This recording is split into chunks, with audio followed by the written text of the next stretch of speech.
Hello, my name is Kim and bienvenidos to a timeless reading. So for this reading, we are going to find out what little blessings and miracles can you expect and or look forward to in the next 30 days. Now do please keep in mind that this is a timeless reading, which means that the next 30 days could be from whenever you happen to choose to watch one of the readings of this video, okay?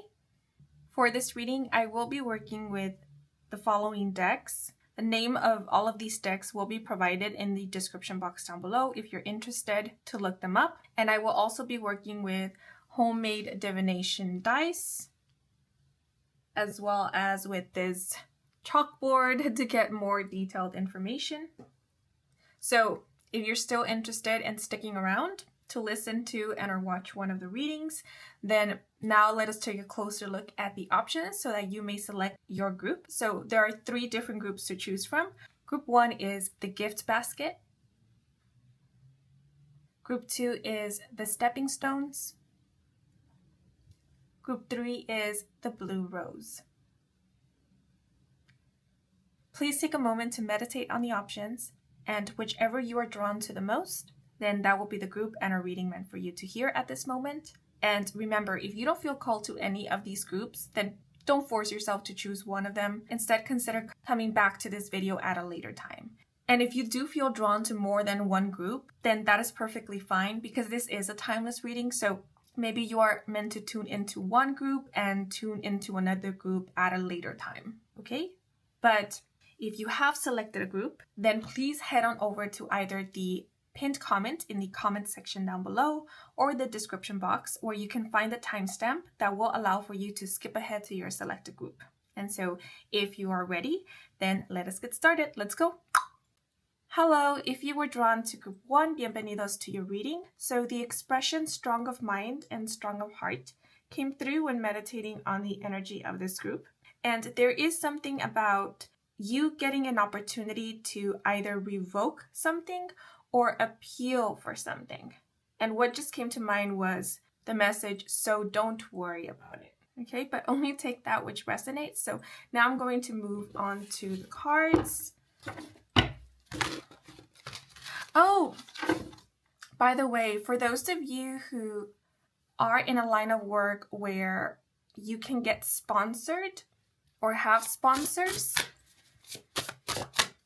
or you are doing some kind of fundraiser, or you are needing funding, you will be getting sponsors or sponsored, or receiving the money for your fundraiser, or getting the funds.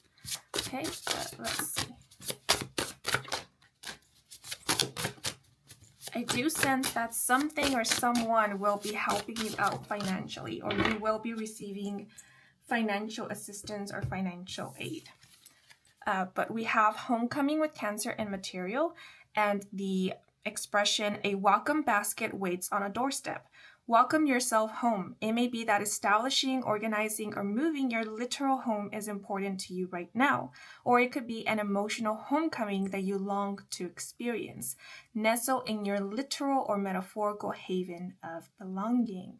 If you are a Cancer, Sun, Moon, or Rising sign, or have Cancer placements in your natal chart, especially in your 4th house, then this could be serving as some kind of confirmation.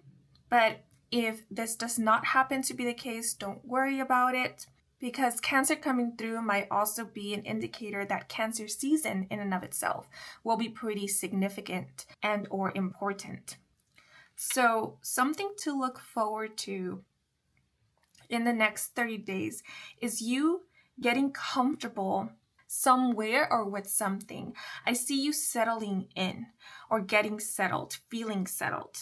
So one thing that is coming through is if things have been pretty rocky or turbulent at work, at home, especially in the next 30 days, things will settle down. There will be a lot more peace in this environment that before was chaotic. There's something here about an unsettling feeling or vibe leaving and or dissipating. And actually, I did sense a clearing out of sorts when meditating on the energy of your group. So it seems like some heaviness, sadness or even unease is leaving, or it's being cleared out, which is resulting in a calmer environment or peaceful home, peaceful workplace. Now, with a welcome basket waits on a doorstep, this makes me think that sometime in the next 30 days, you will be receiving either a welcoming gift or some kind of appreciation gift. But I do see you receiving a little something. What came through for some is a little trinket, a little knickknack, maybe a snack, a home-cooked meal perhaps, but whatever it may be, it will be gifted to you as a token of appreciation or someone's love and affection for you. This could also be a celebratory gift. And for those of you who are far away from home, you may be receiving a care package. And I do see you feeling or being very surprised by this and very moved as well. You will feel the love being conveyed through this gift or this token, or through somebody having taken the time to gift you this, send you this, or to remember you is how it's coming through. For some, especially for those of you who offer some kind of service, or you are a business owner, a client, customer, or patient of yours, possibly even a patron, if that applies to you, will be the one giving you a gift or giving you a token of appreciation. And they could literally be gifting you an item. They could be sending you flowers or a gift basket, but this could also be like leaving you a very generous tip or sending you a very heartfelt letter, a really good review, speaking very highly of you to others, recommending you to others or your business to others, something along those lines. But I do see you receiving in the next 30 days, receiving something that is really going to move you, and it's going to have you feeling very appreciated and loved as well. With homecoming, this also makes me think of you finding your community or feeling like you have found your community, or you have found your people, or you have found, for some, it could be your forever home, or the place that you want to settle down in, the place that you want to build some kind of foundation, start anew perhaps. The word appreciation keeps coming to mind. So in the next 30 days, it seems like people around you are going to be demonstrating through their own unique love language, their appreciation for the people in their lives. And you could be one of those people. So if you have people in your life whose love language is gift giving or acts of service, you can expect to receive those kind of things in the next 30 days. But what is also coming through is you being the one who is feeling very appreciative of the people in your life, of what you currently have, what it is that you have received so far, what it is that you have come to learn perhaps. I'm sensing gratitude. There's a lot of warmth here. So you yourself could be feeling pretty fuzzy, pretty sentimental sometime in the next 30 days. But warmth makes me think of contentment, you feeling content, you feeling at peace or being at peace. The expression peaceful resolution came to mind. So if there's anything you have been dealing with, which you have been wanting to reach some kind of peaceful resolution with or in, this will be happening sometime in the next 30 days. There's also some understanding that is going on. So this peaceful resolution could be something that is happening within. Like you feeling at peace with something that in the past you felt pretty conflicted about, or possibly you had trouble surrendering or letting go of, because there is a bit of surrendering going on in the next 30 days. For some, there's this feeling of leaving the past in the past, or closing a chapter, an old chapter, or finding peace. This door here in the background is making me think of closure. So if you've been grieving, if you've been mourning a loss, a disappointment, if you've been experiencing a heartache, if there has been resentment, grudges, it seems like either you're processing that in the next 30 days or you have been processing that. And so sometime in the next 30 days, you will be experiencing closure. There will be that release, that letting go. And as a result, reaching a state of peace. I did mention something about you feeling comfortable with something or settling down.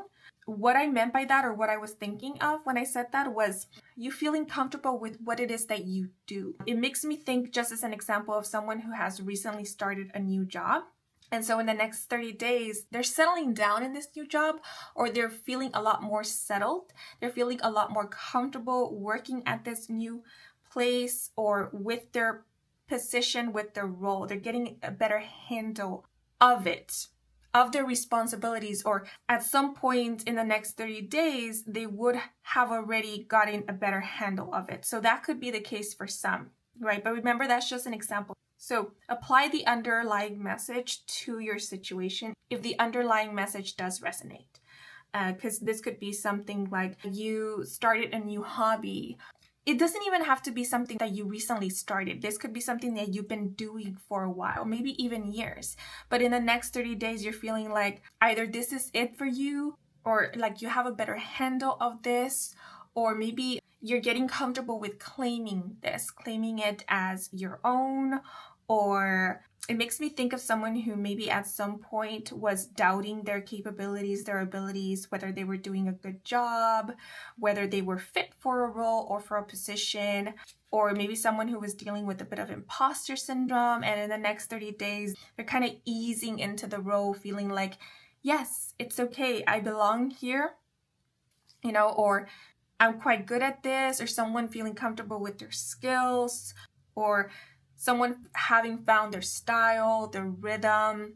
And this is what is allowing for them to feel a little bit more comfortable and secure with what it is that they're doing, how they are approaching whatever it is that they're doing, how they work perhaps, feeling deserving maybe of the successes that they have achieved via whatever this may be, feeling deserving of their position, feeling deserving of being there, or being part of whatever it is that they are a part of. So I see this being the case for you guys, where you might be feeling at home with what it is that you do, like you belong, no longer feeling out of place.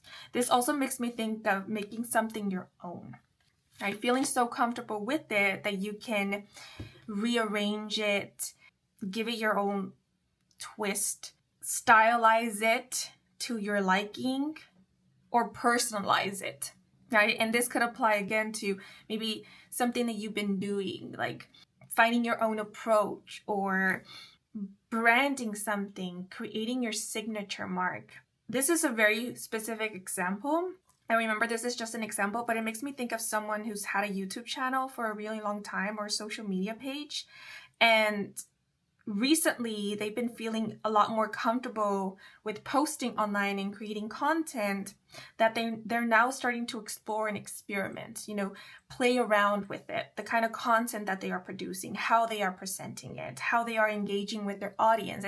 Or because I did speak of a community, it makes me think of someone who has been maybe growing a following, or has been integrating themselves into a community, or building a community, and now they're reaching a point in which they feel comfortable being part of this community, or where they are at in their community, that they can loosen up a little bit.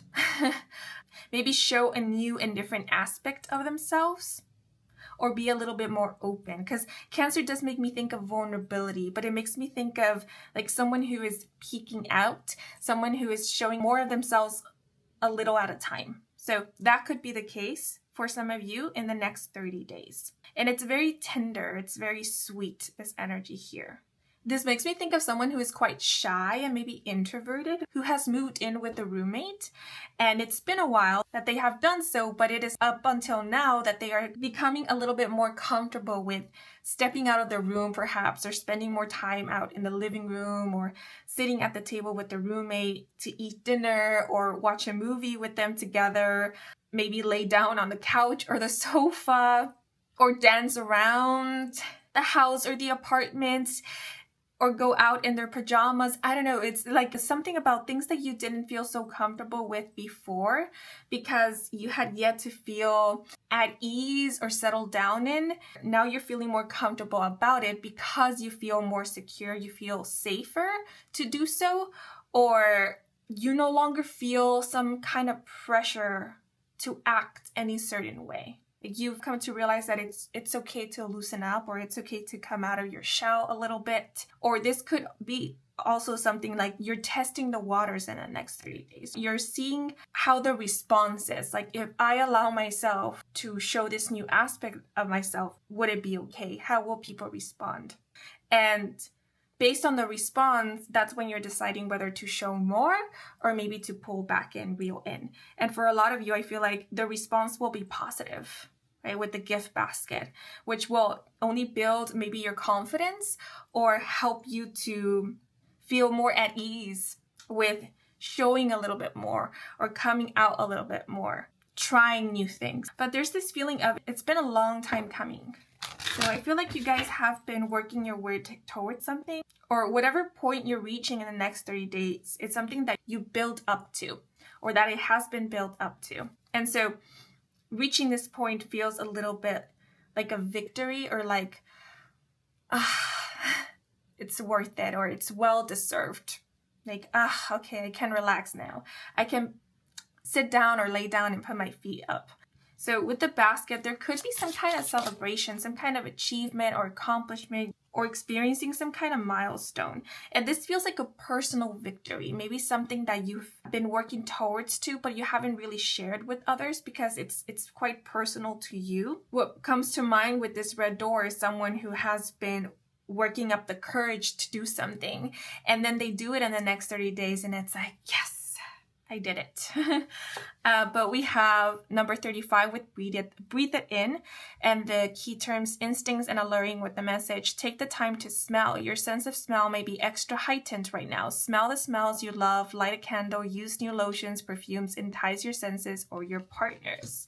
So with breathe it in, it makes me think of relaxation, you having the time to relax, to unwind in the evenings, maybe having the time in the mornings to prepare for the day, to meditate, to get grounded.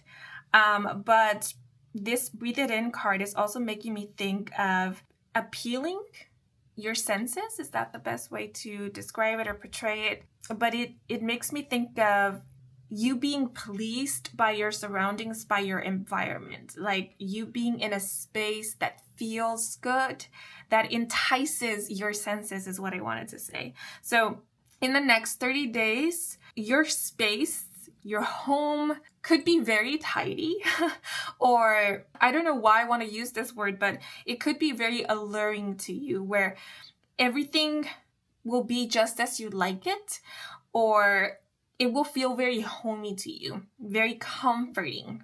For example, if you love scented candles, you could be lighting a lot of scented candles and indulging in that. But this does make me think of creating some kind of ambience or atmosphere that is very appealing to you. Again, it goes back to personalizing something. So in the next 30 days, you could be focusing on creating a very, I wanted to say rich environment, but a cozy environment. You could be focusing on personalizing your space. And this could be either the space that you rest, work, create, or study in. But there's something here about indulging in the aesthetic of things, like making things aesthetically pleasing and really finding much fulfillment and joy through that. I know we have Cancer here, but I just thought of the zodiac sign Virgo because the expression that came to mind is just right. So as an example, in my mind, I am seeing a student who is about to get some studying done.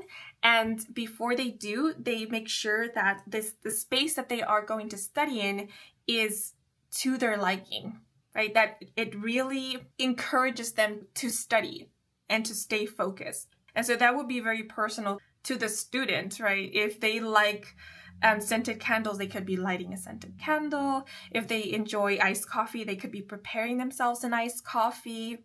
or if they focus with music in the background, they could be creating a playlist.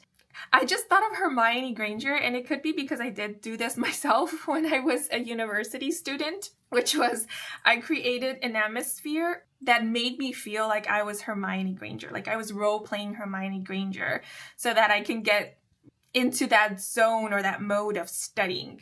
So that's kind of the vibe I'm getting here. It makes me think of someone who is treating themselves as they are the main character, or they're really taking the time to make themselves feel comfortable and at home. They're really paying attention to detail. But in the next 30 days, you could also be investing in your space, like purchasing decorum, or maybe rearranging the furniture in your space, or as mentioned already, personalizing it. What came through is changing the duvet or the covers of your bed. You could be purchasing new sheets is what is coming through, or trying out new sheets. Because what just came to mind is somebody has something new stored away that they have yet to try out or take out of its packaging. And so they could be doing this in the next 30 days. Like, for example, if a while back you purchased new clothes and you have yet to wear them, you will get an opportunity to wear them in the next 30 days, or you're just going to wear them. And that could be something that is exciting for some of you guys. But I am seeing something about the home, like home decorum. Also with the basket here makes me think of trying out new ingredients, new recipes, and that being quite exciting, because again, there's something here about enticing your senses. So in the next 30 days, I also do see you indulging in very tasty snacks or eating foods that you will end up liking. So some of you could be trying out a new restaurant, or you could be trying out a new dish that is really going to be to your liking, or for some even become one of your favorite meals, or it could even become a comfort food for some of you guys.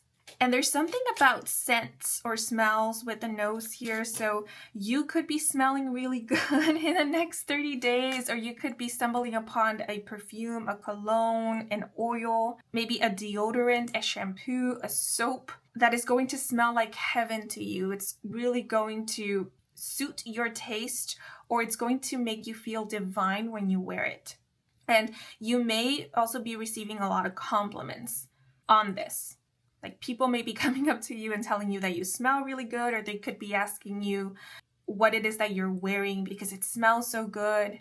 But this also makes me think of fresh linen, the smell of fresh linen, of cleanliness. So there's something here about cleanliness, feeling clean, or being in a clean space. So sometime in the next 30 days, you could be feeling called to clean your space, maybe cleanse it, because now I thought of incense or sage, or Palo Santo. So some of you could be cleansing the energy of your space, but definitely I do see like decluttering going on, or doing some thorough cleaning, like moving the furniture around to really get under and in back of things, really making sure that every nook and cranny has been cleaned or dusted. There's something here about feeling fulfilled and feeling quite achieved or proud of yourself after having done this cleaning. And something very interesting that is coming through is this will last, right? So after you do this cleaning, the place or the space will stay clean for a while. It could be for 30 days for some of you or more. And this message will definitely be for those of you who find it difficult to keep a space clean for a prolonged period of time. Or this could be something like, if it's not already a habit, you're making it a habit of maintaining a space clean. Maybe this is what some of you are getting the handle of, like how to organize, how to stay organized, how to manage the household chores in a way that isn't draining and that is efficient and that can be maintained for a prolonged period of time. And this is what is helping for you to maintain your space clean, or to keep it just the way that you like, because there's something here about keeping something or having something just the way that you like it. This also makes me think of you having your own space. So for some of you, you could be moving into a new space, settling down somewhere new, or you could be acquiring your own space. And this is why you're feeling called to decorate or personalize it, because you want to make this space your own, or at least that's the vibe I get with the homecoming card.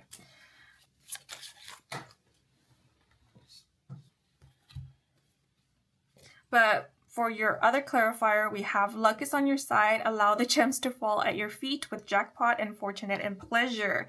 Yeah, there's something about pleasure, indulging in day-to-day pleasures. As mentioned, I see you feeling content sometime in the next 30 days. And with jackpot, there's something that you're hitting the jackpot with, or that you're feeling quite blessed about, that you're feeling quite fortunate and lucky about. So this could be your current living situation or your living situation in the next 30 days. For those of you who have been looking for a new space, a new place, jackpot is making me think of finding the place of your dreams, or finding that place that you really want to settle down in, that you just can't wait to settle down in and start decorating and making your own and calling home. I just thought with homecoming, a lot of you could be going back home or going back to your hometown, maybe visiting family or friends. And with jackpot, this makes me think of you hitting the jackpot in terms to like a ticket. So for example, if you currently live far away from home and you need to fly to get back home, or you need to take a train or a bus, then you will be acquiring a ticket on the day that is the most preferable to you. Or this could be something like acquiring a ticket at a really good price, or acquiring a ticket at the last minute. But with jackpot, this makes me think of receiving. It's like you're allowing yourself to receive in the next 30 days, or you're making the best of what you already do have. There's something here about milking it, really enjoying what it is that you have cultivated, what it is that you have acquired, what it is that you have created or achieved. Like really taking the time to breathe it in, smell the flowers, which is really cool because sometimes we forget to do that. We're always reaching for more and more and more. And it's like, what's the point of working so hard if we never get to enjoy the fruition of our labor? And so you guys, it seems like you're taking a different approach. You're thinking about it logically and saying, hey, I worked so hard for this so that I can enjoy it, right? So I'm going to enjoy it. Again, this makes me think of like unwrapping that thing, or not leaving it sitting on the shelf or in the closet, but actually utilizing it. It makes me think of how I love notebooks and journals, and I'm always looking for a nice notebook or a journal at a discount at a really good price and purchasing them every time I do find one. But then I feel guilty about using it. And so I don't end up using them. I just leave them in my bookshelf or in a drawer. And ultimately, I end up feeling guilty about that too, because it's like, what's the point of having it if I'm not going to use it? And so if that resonates with you, if you're the kind of person who, acquires things, but then you don't really utilize it or exhibit it, it seems like in the next 30 days, you're like, well, I bought this so that I can have fun with this, so that I can enjoy it. It also makes me think of like snacks, right?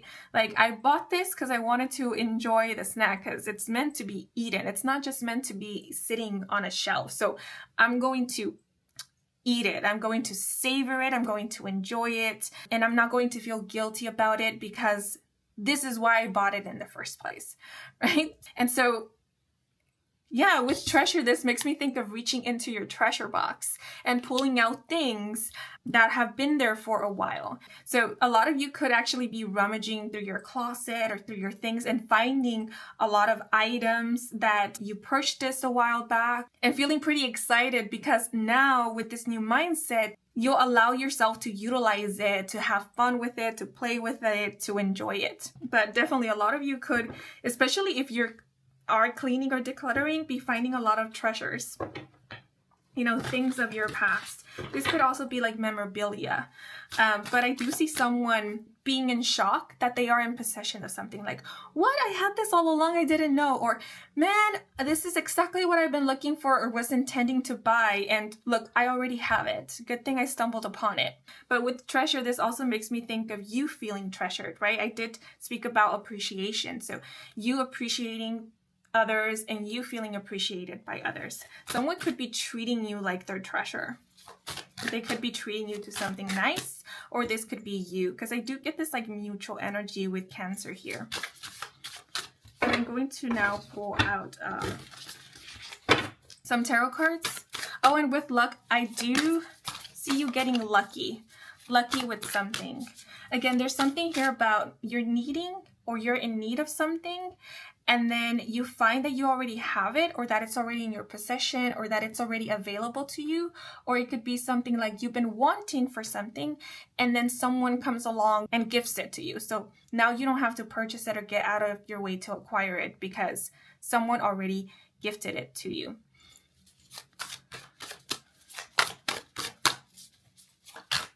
But this doesn't necessarily have to be about an item. This could be something like, for some, an opportunity perhaps, or what the word that just came to mind was access, like receiving or getting access to something, or receiving the exact information that you need to move something along. Oh, what I just heard looking at the word pleasure is, it's been a pleasure working with you, or it's been a pleasure receiving a service from you or assistance from you. So again, this makes me think of you possibly receiving really good feedback or reviews, or you having a very pleasurable experience with another, someone that you might end up working with, or that you will provide a service to, or this will be the case for the next 30 days. People that you're working with, providing a service to, having some kind of interaction with, the experience you have with them will be a nice one. So I'm sensing a lot of peace for the next 30 days, like things running smoothly, there being a little to no difficulty.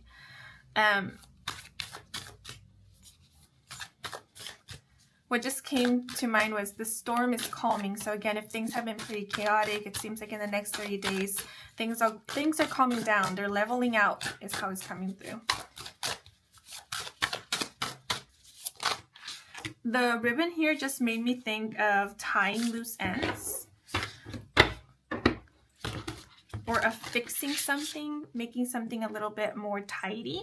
So again, it makes me think of tidying up, tidying your schedule perhaps, getting more organized, or you yourself being quite tidy. Maybe paying more attention to your appearance, or dedicating more attention to like putting together an outfit, looking quite presentable, looking good. A lot of cards keep falling out at once, but we have the Empress, which is the third major arcana, and the Nine of Wands. These two cards fell out together. So with the Empress, this makes me think of beauty and aesthetics. The Empress is also a card that denotes creation and creativity, fertility, growth, expansion. And with the Nine of Wands, this is a card that often indicates like hard work or a need to push through, someone who has been hard at work on something for a while. The Nine of Wands has this energy of not giving up, even when things get rough. So with the Empress and the Nine of Wands, this is letting me know that you're now reaping the rewards of your hard work, your dedication. Like anything that you had to, in a way, struggle in, or you were struggling with to keep it afloat, to keep it going, it seems like it's thriving in the next 30 days, or it's doing a lot better with Jackpot, right? So this makes me think of, if you've been struggling financially, it seems like your financial situation will be improving, or how it came through is it will be seeing the light of day sometime in the next 30 days. But with the Empress, there's this feeling of celebration of victory, like it was worth it. You know, like I worked my butt off. I stayed dedicated to this. I was resilient, and it was worth it because now, now the flowers are blooming. Now my garden is flourishing. So all that time I spent tending to my garden, I'm seeing that it was worth it, because look at my beautiful garden.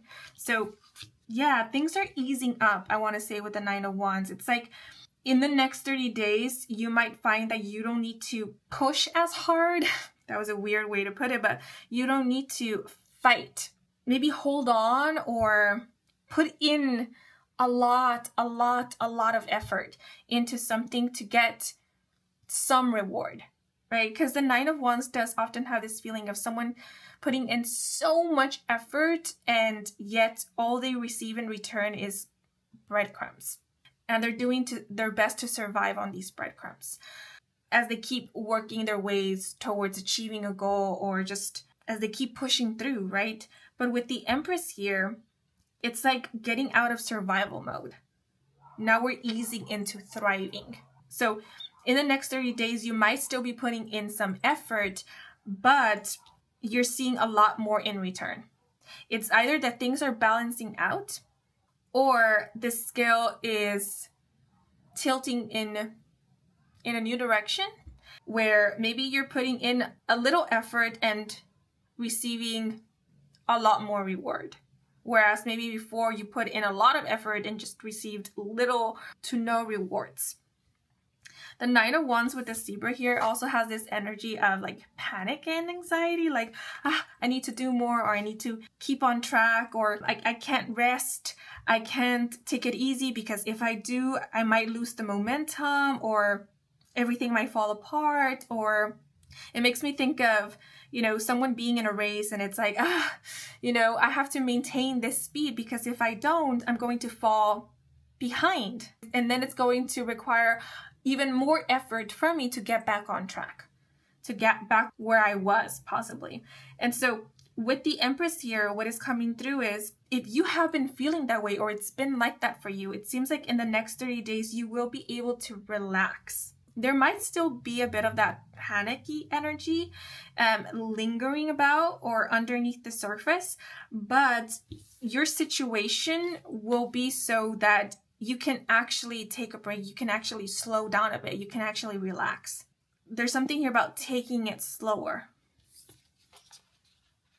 So again, with homecoming, it made me think of, settling, right? It makes me think of someone who is reaching a point where they have a steady financial income, or they have gotten the handle of something, so they can relax a little bit more. They don't always have to be in a rush, or feel in a rush, or feel pressured to do something. It makes me think of securing something. So maybe the reason some of you have been feeling like anxious is because you had yet to secure something. And now, or sometime in the next 30 days, you're securing this. And once you do, you will feel like you can relax now, or take it easy.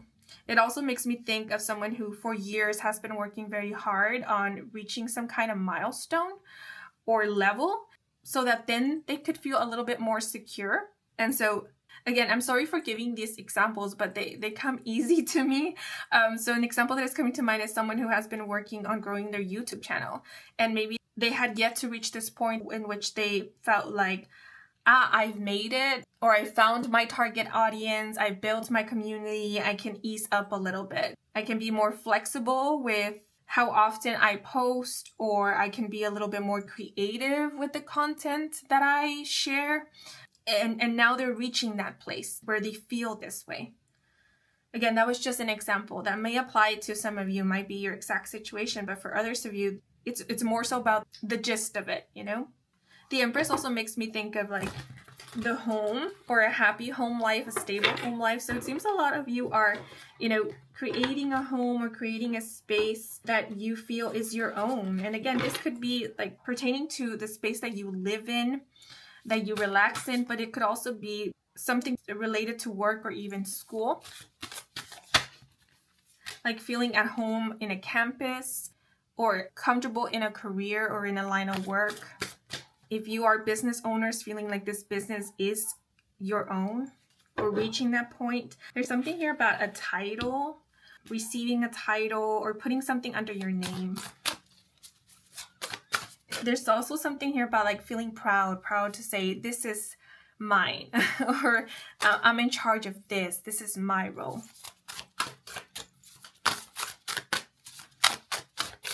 But yeah, with jackpot, some of you could be celebrating some kind of achievement or milestone sometime in the next 30 days. But we have the Seven of Wands. It did fall out in the reversal. And the Seven of Wands has this feeling of staving off, you know, like fighting, keeping something at bay. So again, it makes me think of like someone who has been maybe working very hard to either stay relevant or stay consistent or stay in the game is how it's coming through, not fall behind, or someone who has been on survival mode. And so with the Seven of Wands in the reversal, again, this makes me think of easing up. Like now I can slow down. Now I can relax because either I finished the race or I already have a seat at the table, so I don't really have to fight for my way through or for a spot at the table because it's already there. My name is already on one of the chairs. Like I'm already on the list of people invited to the event is how it's coming through. Like I have access. Oh, and there was something about you obtaining access, right? So yeah, maybe some of you have been like working towards getting accepted somewhere or having access to something, or the word enrollment just came to mind, you know, getting a spot. So in the next 30 days with jackpot, you could be receiving news that you have a spot or you have a place, that you have been accepted. Did I mention something about a concert? Because for whatever reason, now I'm thinking about a concert. Oh, now several things are coming to mind. But for those of you who are planning on attending some kind of event, or if at some point in the next 30 days you find there is an event that you want to attend, but this is a very sought out event, like a lot of people purchase tickets to it, and you're wary of whether or not you're going to manage to purchase a ticket or get a spot, you will be getting a spot, or you win. Some of you could be winning something, winning access to something or winning a ticket. There's also something here about an invitation, winning an invitation or getting invited somewhere prestigious or somewhere exclusive. But what else came through was something about a dorm. There might be something that is very sought after. A lot of people apply for it. A lot of people wait for it or are on the wait list for it. And so you might be hoping and even praying to be one of the chosen ones or selected for this, or be one of the few who get whatever this is that is being sought after by many. And then you get it. And I mentioned dorm because I thought of like someone who plans to dorm on campus, and there's a specific dorm building that they want to live in, but it's very sought after and they're worried about not getting it, but then they end up getting it. So again, that's a very specific example, but it did come through, so maybe it will resonate with some of you. But you know, remember, it's just an example to help illustrate the energy here. Yeah, but it seems like a lot of you are reaching this point where you don't feel like you have to fight for your position or you have to maintain something because you already feel secure in what it is that you do. You feel secure in your position or your role. Or this could even be something about you feeling a sense of security because of the people you have around you, because of your connections perhaps. But it makes me think of someone who feels secure because they are part of a community, or they have found their community, they have found their family. And so they don't feel alone. They feel supported. But this card also fell out, and it's the Magician. Beautiful. And the Magician speaks about, well, what first came to mind was feeling good, feeling energetic, like someone who is thriving or someone who feels like they are in a good place or space. The Magician often speaks of a leader. It can also speak of assertion. So I see you feeling pretty confident, feeling pretty good about where you are in your journey, where you are in life, feeling pretty good about how it is that you're doing in school, at work, with something that you've been working on. Some of you may even be feeling quite successful or quite accomplished. But again, the word contentment is coming to mind. So I see you feeling quite content, being content, feeling fulfilled. The Magician is a creator, and is also someone who is quite good at what they do. They're quite skillful, which makes me think again of you getting comfortable with something you've been doing for a while. like you getting the hang of something or feeling like you have the hang of it. I wouldn't say it's become your norm, but it is something that you feel like you don't have to like struggle with as much anymore. The Magician also makes me think of someone who is quite unique and stands out. Like they have their signature look, their signature style. Yeah, a lot of you could be, as mentioned, having that or finding that in the next 30 days or just claiming it. Maybe you already have it, but as of now, you have yet to really acknowledge it. Like, this is my style. This is my way of doing things. If so, I feel like in the next 30 days or sometime in the next 30 days, you're going to claim it or you're going to feel quite proud of it. You're going to own it is how it's coming through. The Magician makes me think of creating magic, right? So it seems like in the next 30 days, you could also be feeling or being pretty creative, coming up with new things or just producing, creating. The Magician makes me think of someone who has found their rhythm, who's on a roll, you know, but they don't feel pressure to do more. Instead, they feel okay. And again, I keep using that word, but that's the word that keeps coming to mind. Comfortable with going with the flow. It's like there isn't a need or a necessity to push oneself to maybe overwork themselves or do something that doesn't feel organic or right to them. And the Magician is making me think of someone who feels quite excited to get to working or creating, or feels excited and fulfilled by what it is that they're doing, maybe even studying, going to school, learning. So sometime in the next 30 days, you will be feeling quite excited, quite happy and fulfilled by, again, what you're studying or learning, if that is the case, or what you're working on, creating, maybe even sharing with others. I see you feeling proud of your work, or proud and happy that you are part of something or that you are able to create or share something with others. But what is also coming through is you will feel quite content with the life you have created for yourself or with your lifestyle in the next 30 days, like your routines, maybe your agenda, maybe your schedule. These golden stars are really standing out to me. So golden stars could be of significance or importance for some of you. And we have like a lot of flowers here and the Empress and the Magician. So flowers could also be of significance or spring season. I believe by the time I'm posting this reading, this is a timeless reading, but by the time I'm posting it, we will be entering spring sometime in the next 30 days, I believe. And because we do have the number 1 here, this makes me think of new beginnings. And when I looked at the number 1, what I thought of was the word approved. So I do see you getting approved for something or starting something new or starting somewhere new is how it's coming through. I keep thinking of someone who has enrolled in a university or someone who has been accepted into a program, an institution, a university, maybe even a club. And in the next 30 days, they could be enrolling or they could be visiting the campus or they could be moving into one of the dorms or, you know, attending their first class, or it could be the first day at school, the first day at work, their first club meeting, something along those lines. Some of you could also have recently moved into a new location. So this could be like relocating, like moving apartments or moving from one house to another. But what came through was like, for example, someone who works at an office, they recently moved into a new office. Or maybe someone who is part of a club, their club recently moved into a new location. And so it's like the next 30 days could be spent, you know, settling down into this new place. Because the Magician is making me think of like, oh, the possibilities. How could we decorate it? How could we make it better than how we had it before? How could we organize it now? Make it more magical. Like, there's something here about feeling or being excited about the possibilities. The fact that you have a blank new slate, that you have a new canvas to work with. You can create new layouts is how it's coming through.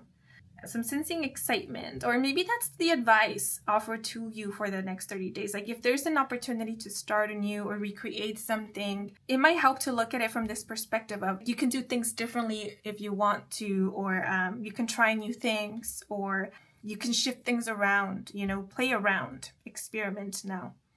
The Magician also makes me think of someone who stands out, someone who is a leader at the forefront. So you could be a leader of a community, or it makes me think of someone who is quite popular in a niche or who a lot of people look up to. So maybe you aren't widely known, right?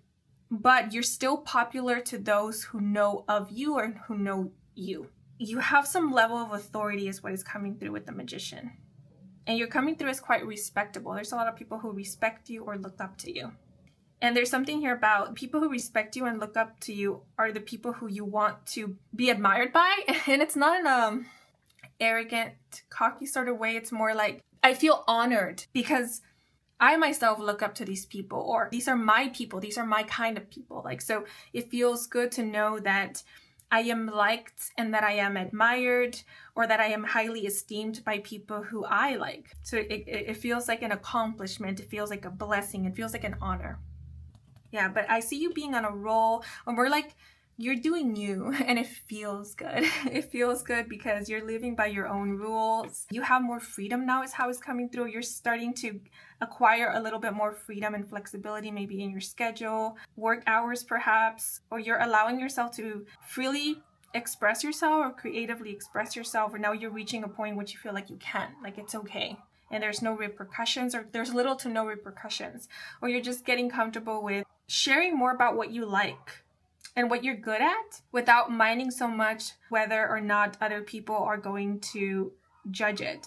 And I feel like a lot of you are reaching this point because you have found a supportive community. And so you might feel backed up by this community. Like, if there are other people who don't know of me or who are new to what I do and they don't like what I do, that's okay, because I have my community. I have my support group, or I have people who genuinely enjoy what I do and who are growing with me, or who are open to see what I create next. There's kind of that feeling of like finding your tribe, finding your people, or having support. But I want to now get a little bit more info with the dice here. So this part of the reading might get pretty loud and noisy. So if you're wearing headphones or earphones, I do advise for you to lower down the volume or remove your earphones while I do this to protect your eardrums. But I'll start in 1, 2, 3.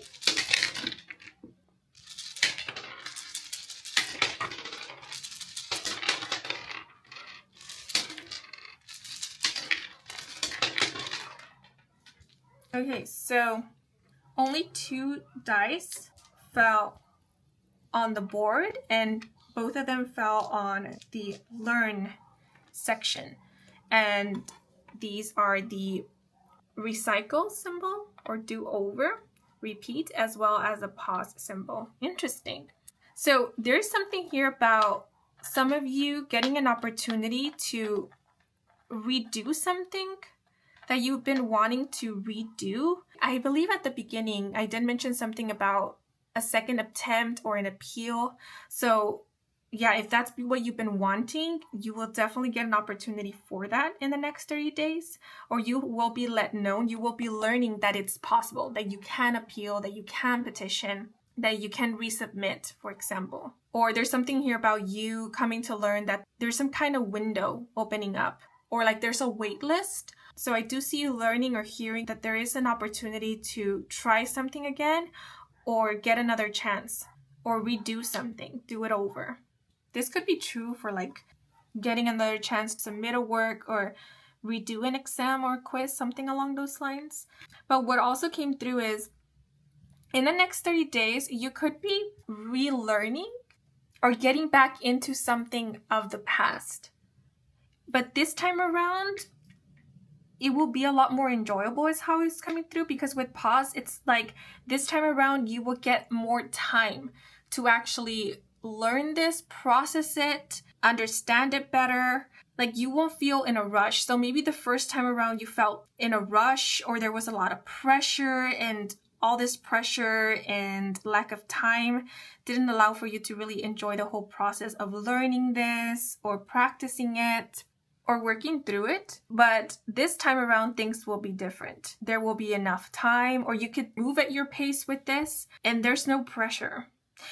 You know what I'm thinking of? It's like someone who was learning new material at school and who felt pressured to memorize all the material to ace their exam, because there were exams, quizzes, and assignments. And all of that created pressure. But now they could learn this material without feeling pressured because they're no longer in school. Now they're self-studying this material.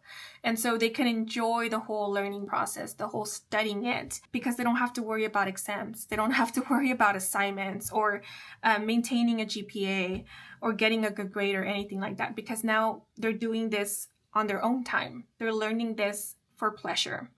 Yeah, but there's something here about going back to something of the past and this time around doing it differently, having a different experience, a better experience, and actually learning, actually getting the hang of it, actually seeing progress. Or, you know, how, again, going back to the example of school, like, I don't know if this is the case for some of you, but I myself often ended up cramming to be able to pass an exam or a quiz. And so I memorized enough to pass the exam or the quiz, but I didn't study or apply myself well enough to actually learn the information. So I at times prioritized more the grades, passing an exam, rather than actually learning the material. And so, you know, that could be the case for some where maybe in the past the priorities were different. And so now you might be prioritizing learning, like actually retaining the information or utilizing it, getting better at it, getting acquainted with it. And so again, the experience and also the outcome will be different. And there's something here about allowing yourself to learn, right? Allowing yourself to take it slow at times, not being in a hurry, because what you want is to see progress. What you want is to improve. So it's not being afraid to try again, not being afraid to pause and reassess or assess to then make adjustments if adjustments are needed, or to reevaluate, see, okay, this didn't work out. So, you know, let's go back and do it differently or take a different approach, see how that works. So there's something here about having that kind of luxury where you can do that, and also giving yourself permission to do that, to seeing that it's okay and that it's actually quite helpful and a lot more productive than just doing for the sake of doing without really learning along the way, right? Because then that can result in us making the same mistakes over and over again, or not seeing much progress, not really growing.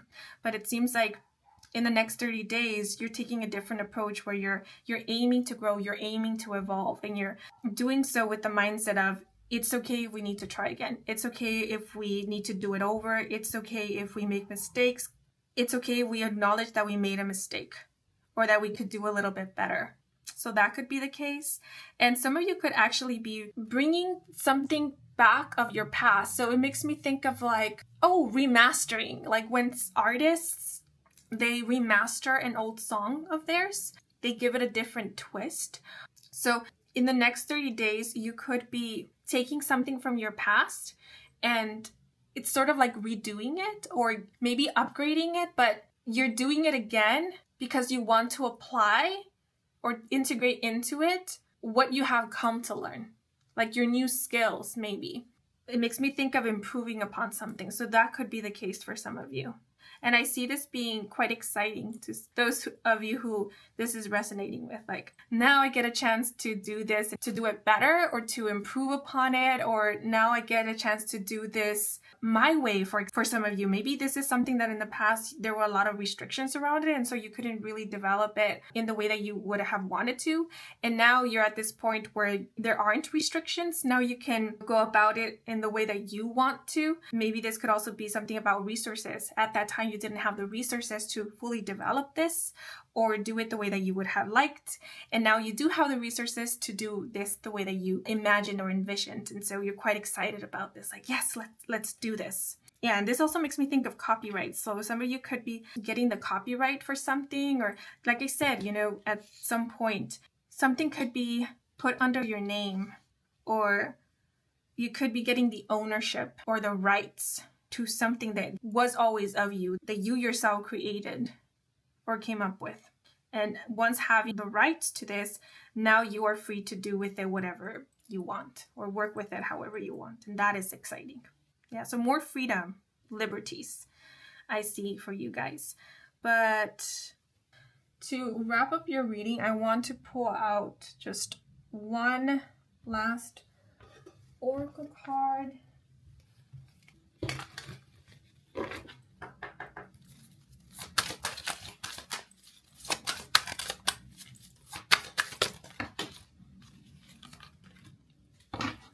What just came through as I was shuffling the deck was apply the lessons. You're applying the lessons that you have come to learn, or you're finding out how to apply them and they're serving you.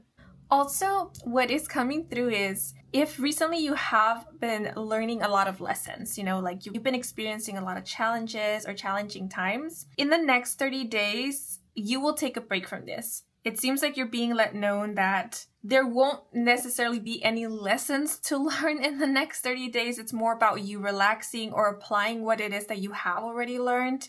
Universe is giving you a much needed break and a time of reprieve, a time of unwinding and taking a breather and possibly even reaping the rewards of your hard work.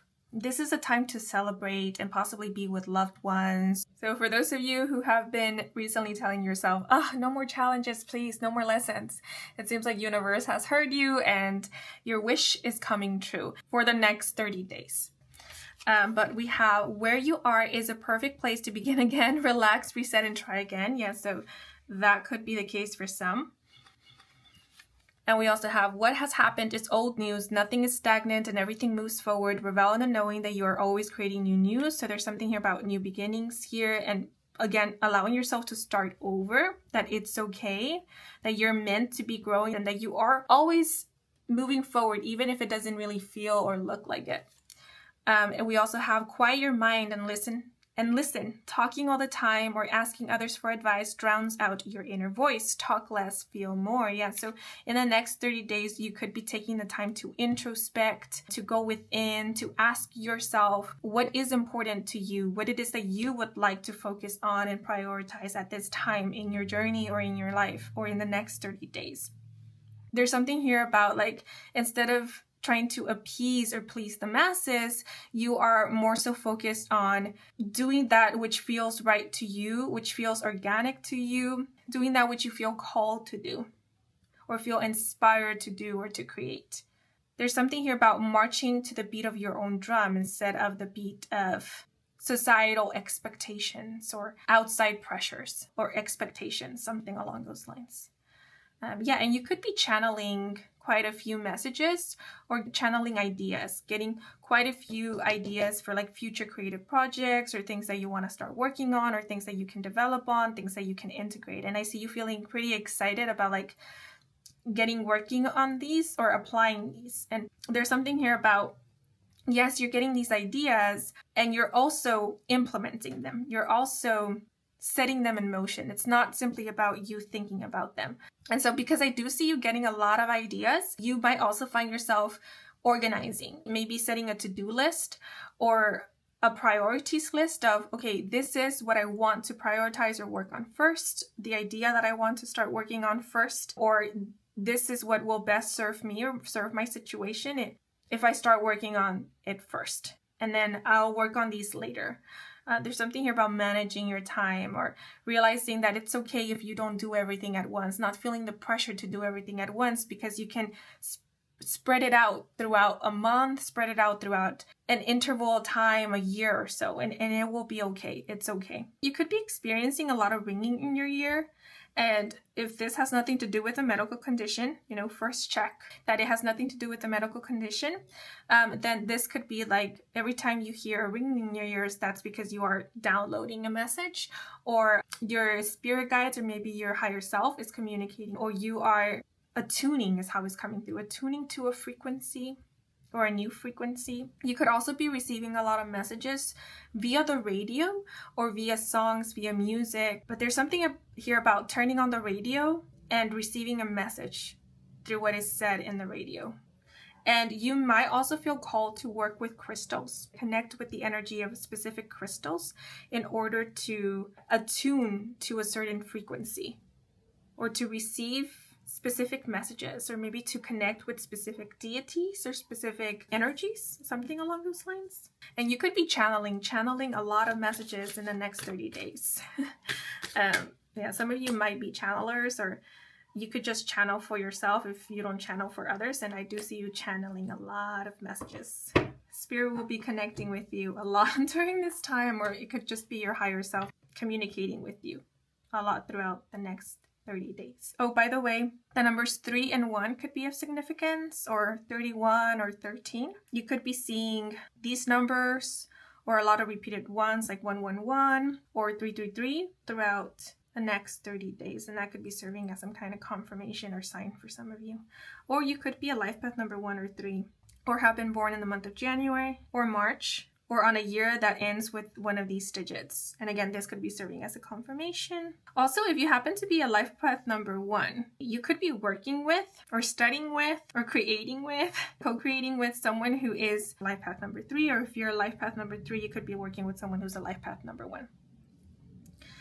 But that's just something that came to mind. So only take that which resonates. Yeah, but these are all the messages that are coming through for you guys. I hope you enjoyed your reading. I hope it brought some guidance and clarity. If it did, then please leave a like or a comment. And if you are new to this channel and you want to stick around for more readings with me, Kim, then please do subscribe. I do offer personal readings. All the information is in my website. And the link to my website can be found in the description box down below.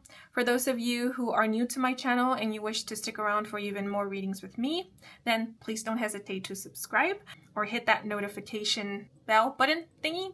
And if you took the time to watch the advertisements or just let them play in the background, thank you so much for that, since that is the simplest way to support me and to support this growing channel. And before I sign off, I want to give a thanks to my spirit team and your spirit guides for assisting me with delivering these messages to you. This reading was quite fun, so thank you. And I am wishing you and your loved ones a wonderful rest of your day or night, depending on when you're watching. And until the next moment, bye-bye.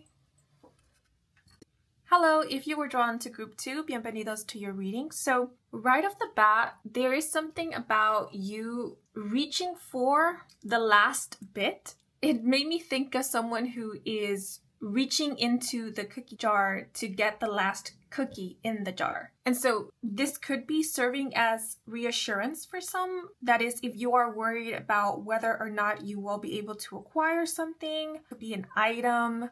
It could also be like a position or a spot somewhere, which is interesting because this is a message that is quite similar to one that also came through for group 1. So maybe some of you just came from group 1, or you were also drawn to group 1. But if this does resonate with you, if this is the case, then again, you're being reassured that yes, you will be able to get your hands on this, or you will be, how it came through right now was, be one of the last few who gets this. So only take what resonates and apply the messages how they best suit your situation if it is resonating with you.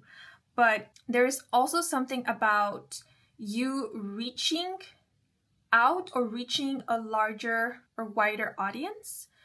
And you're also being reassured that soon, very soon, and it might be sometime in the next 30 days, you will be proven and or shown that it was worth going the extra mile. Yes, but now I'm going to move on to the cards.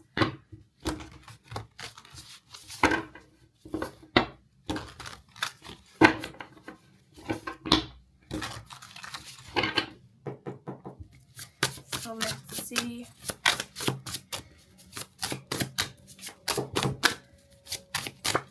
For the next 30 days, what little miracles and blessings can you expect? So we have Venus with love and the key phrase laying stepping stones by hand with the message love does not have to be instant. It can be cultivated. The stepping stones to get there are appreciation, trust, forgiveness, communication, tolerance, and gentleness.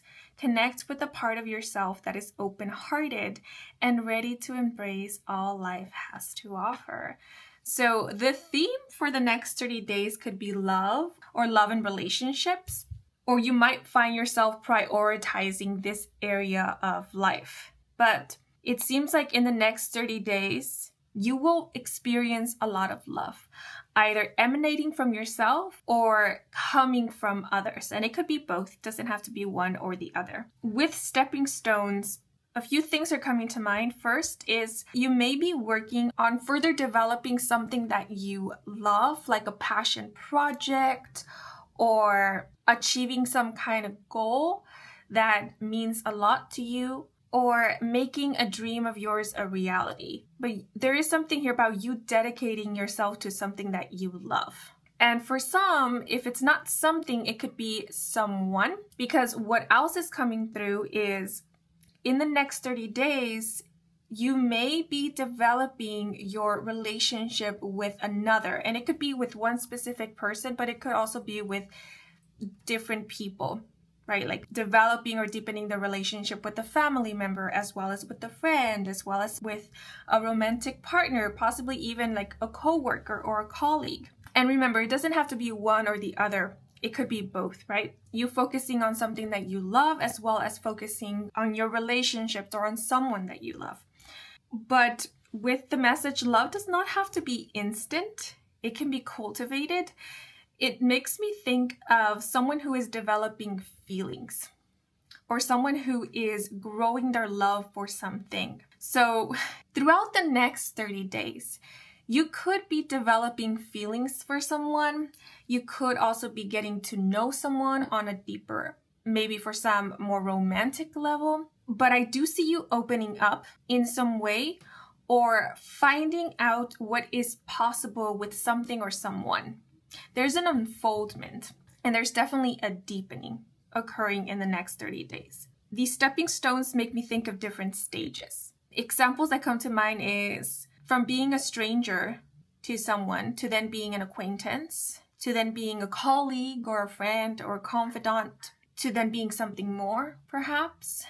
But this could also be the stages of how you open up to another, right? So maybe at first it's simply brief hellos, and then exchanging contact information, and then having small talk, to then meeting up and having full and deeper conversations, to then spending more and more time together, and so forth. You get the gist. There's some kind of development, there's some kind of deepening. With trust here, some of you could be slowly opening up to another, discovering that you can trust in someone. And as you trust each other more and more, this will only improve the communication between you both, because now you will be able to open up without hesitation, or now you can communicate about things that are more personal, more private, perhaps.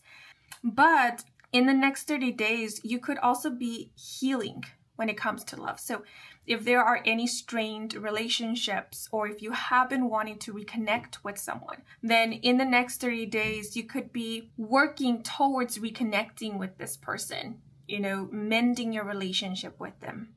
And there's this feeling of either starting right where you left off, or starting over with someone. And this time, doing things differently, taking your time, right? Instead of leaping from level 1 to level 10, you're choosing to take it one level at a time in order to build trust, in order to build sturdier, stronger foundations in your relationship with said person or with someone, to then take it from there. But there's no rush, there's no hurry here. It feels like things are happening organically. So if things happen to move quickly in the perspective of someone, it's not that things are happening quickly, they are happening organically. It's just that maybe the organic pace of this could be faster than the norm, or what some people might perceive as the norm, right? So it will very much depend on like your situation, your relationship, or your relationship dynamic, or how you yourself unfold. Like if you are someone who takes your time to open up, then things might progress gradually. But if you tend to open up fairly quickly once you've trusted someone, or in someone that you can trust, and you end up trusting this person early on, then things could be occurring pretty quickly right after you have built this trust. But I do see a willingness to open up, or to try, or to further develop something, to find out where something can lead to, or what something can turn into. And so if it's not pertaining to a relationship, a connection, or just relationships in general, this could be pertaining to, like a passion, something that you are intrigued by, very interested in. Because trust here is making me think of like trusting the process, and also trusting in yourself to go on adventures. experiment or try new things or pursue something that you really want. This could also be referring to you taking the time to establish and or build a healthier connection and relationship with yourself, with your inner being. Like taking the time to ask yourself how it is that you're doing, to ask yourself whether or not you're comfortable with certain things in your life. It makes me think of someone who takes the time to communicate with themselves. Like if they are about to take some type of action, instead of immediately taking action, they take a moment to ask themselves, are we okay with actually doing this? Does this go against our moral compass or our integrity? Is this something that we can stand by and support no matter what happens afterwards? So love makes me think of being considerate of yourself, taking yourself, your morals, your values, even your state of mind or your state of being, your emotional state into consideration. Love also makes me think of authenticity, being authentic, being genuine, being transparent with yourself. It could also be with another, but I am seeing something about you being transparent and honest with yourself. And that is how you are building self-trust or reinforcing it. But in the next 30 days, I definitely see you focusing on things that bring you joy, that intrigue you. You could also be focusing on love a lot, like the idea of love. In the next 30 days, you could be consuming a lot of works of art or content that focus on love. Or an example that comes to mind is you could be watching a lot of romance movies, reading romance novels, or you could be drawn to movies that have like a love theme in it. And it doesn't have to be romantic love. It could also be like familial love, platonic love. It kind of makes me think of like Valentine's Day, where it's all about love, expressing love and affection, being all gooey and mushy, perhaps. So this might be a little bit extreme, but for some, every day for the next 30 days could be like Valentine's Day, or you could be celebrating love, or you yourself could feel in love or be in love with life, with your life, with yourself, or you could be craving that, longing for that. But there is this longing that I'm picking up on, but at the same time, it's like longing for something while still enjoying it. So it's sort of like you're longing for something that you are already getting a little bit of a taste of, like craving a cake that you're already eating a piece of or that you have already sampled. So I don't know, this could definitely be signifying that you are experiencing love in your day-to-day, whether it be through you doing, actively pursuing, or being a part of something that you love, that you care deeply about, that you are emotionally invested in, or that just adds to your life, to your world, something beautiful. Or it could be that you are developing feelings, you are furthering and deepening your relationship with someone, or you are investing in your relationships, whether they be platonic, familial, or romantic. So let me pull out a clarifier. So we have soft with delicate, the number 25. With the message, submerge yourself with softness and feminine energy to find a space of euphoria. Touch the softness of blankets, plush pillows, animals, soft clothing, love making. Okay, so feathers could be an important symbol, sign, or good omen. Could be finding a lot of feathers. I don't know if it's still true, but a while back, feathers were all the rage as some kind of sign or synchronicity. And a lot of people associated them with like angelic presence, guardian angels, or archangels. So feathers could symbolize that to you, but doesn't have to be. It could definitely symbolize something else entirely different. But I do see feathers being of importance. With soft, what came through is you could be going all soft in the next 30 days. You could be quite or a bit sentimental sometime in the next 30 days, but you could also be craving the delicate. You could be wanting a gentler life or a more gentle pace, like taking your time with things, taking the time to smell the flowers, the roses, the posies.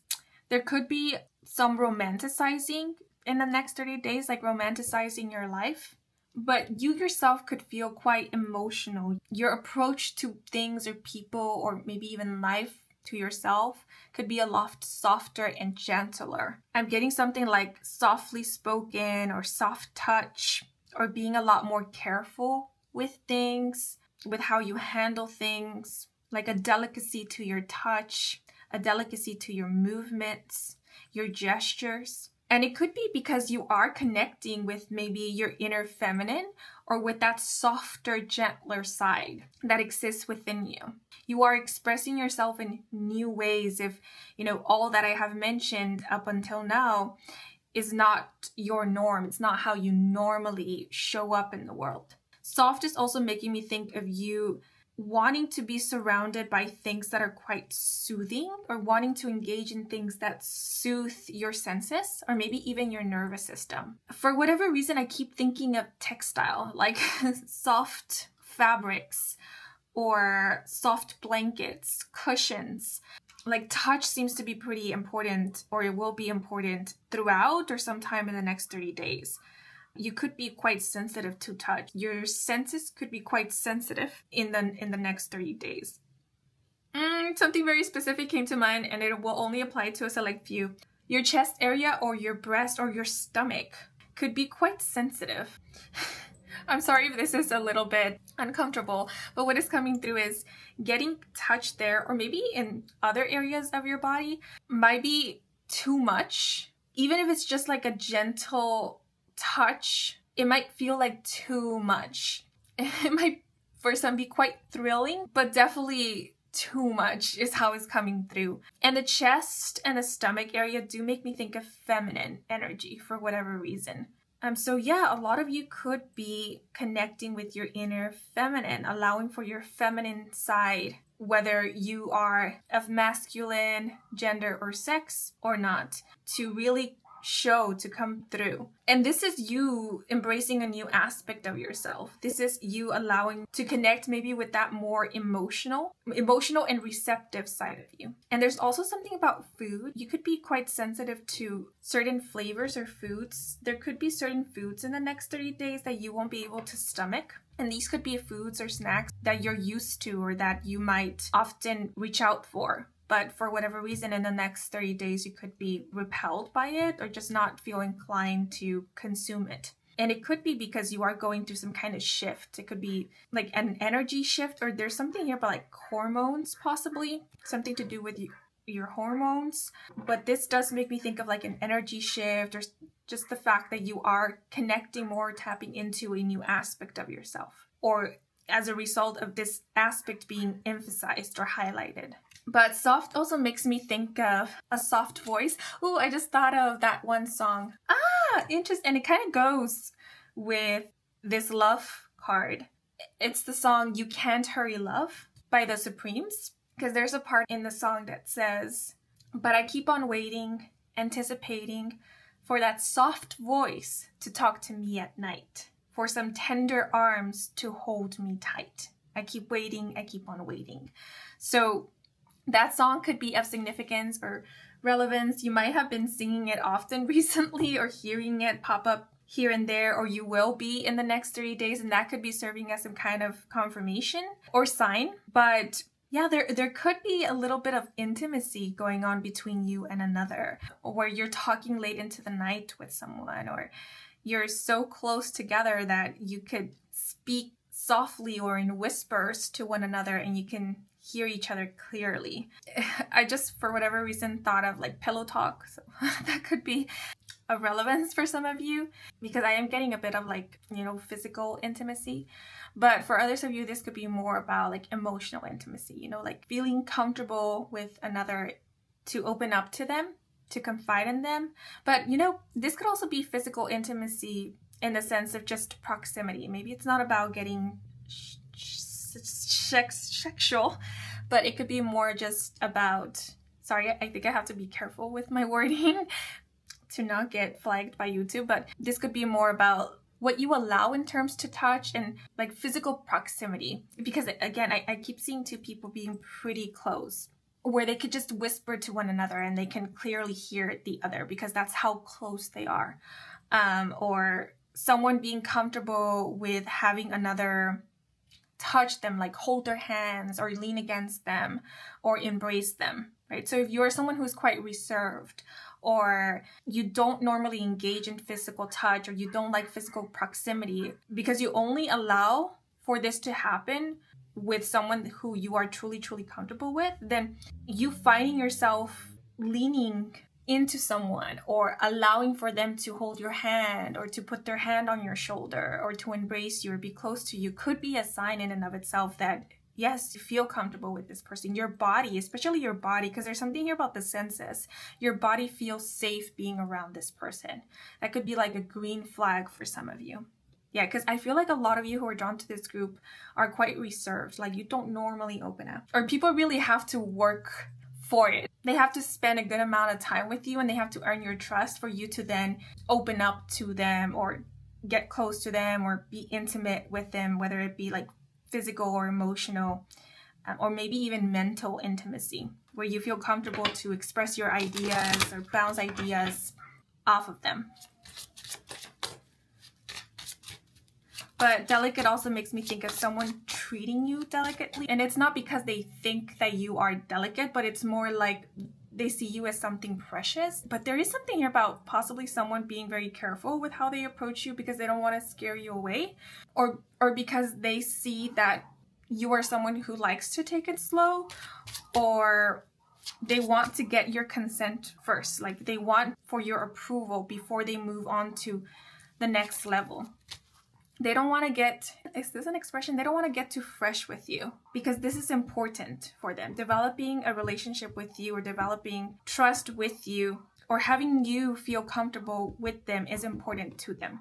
And this could be like a reverse thing where maybe you are approaching someone in this way because this is what is important to you. Or this could be your love language, perhaps.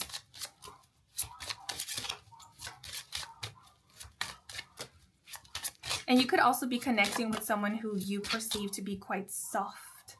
Like they could have a soft look to their eyes or a soft expression, or their skin could be very soft. Their hands could be quite soft. They could have a soft touch. They could be soft spoken. Ooh, and we have number 32 with look and strong eyes as well as watchful. And the message, where does the message begin? Okay. Use your eyes to see all that they can see. Your sight may be extra heightened right now. Examine everything about your surroundings, how your body moves, how your partner's body moves, the details in your space of rest. There may also be an energy near you that is very watchful. Okay, so one thing that stood out to me is the body was mentioned in this card, and I did speak about you coming to realize that your body doesn't send you alarms when you are around someone. And that in itself could be a confirmation that this person is safe, or you feel safe around this person, or the environment is safe if this has something to do with an environment. It could also pertain to like an interest or something that you're doing or pursuing. If you find that whenever you are working on something or you are invested in something, like a hobby, let's say, and you're not tense or you're not feeling anxious, that in itself could be an indicator that this is a safe space for you, that this is something that you can do to relax because it eases or soothes your nervous system, or it feels good to you. It suits you is how it's coming through. But with look, oh, I did mention soft look, right? Soft expression. Somebody could definitely have a soft look, or there's something about someone's expression, eyes or look or gaze going soft when they see another. But look also gives me this feeling of intensity. So there could be someone who is catching your eye, or maybe who has caught your eye, and you're observing this person more closely. And I don't mean this in a creepy way. It's more like, you know, when you have or develop a crush or an interest in somebody, your gaze tends to go where they are at, or you find yourself observing things about them, like focusing more on them. So that could be the case, but it could also be that you've caught somebody's eyes someone has been paying attention to you. And this could definitely be someone who has feelings for you, or is developing feelings for you, or is interested in you, or finds you quite interesting. This could also be someone who finds you very attractive, because we do have Venus here. So in the eyes of someone, you are very beautiful, or in the eyes of someone, you are someone to behold. But this also makes me think of glances. So there could be a little bit of that, because for some, I get the feeling like this is something new, like a first love, developing feelings, like you've caught somebody's eye, somebody has caught your eye, and now you're exchanging glances, you're approaching each other a bit timidly, maybe at first. I'm getting a bit of like butterfly-like feeling in the stomach, or just that giddiness of having the opportunity to see someone again or interact with them. I'm sensing blushing, so there could be a lot of blushing going on at some point in the next 30 days.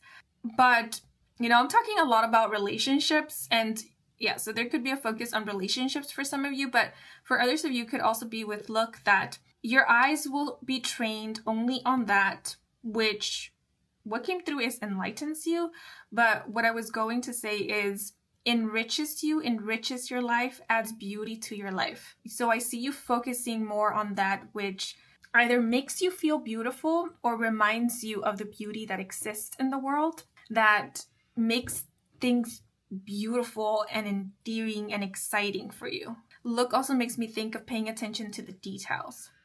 In the next 30 days, I do see you being quite observant.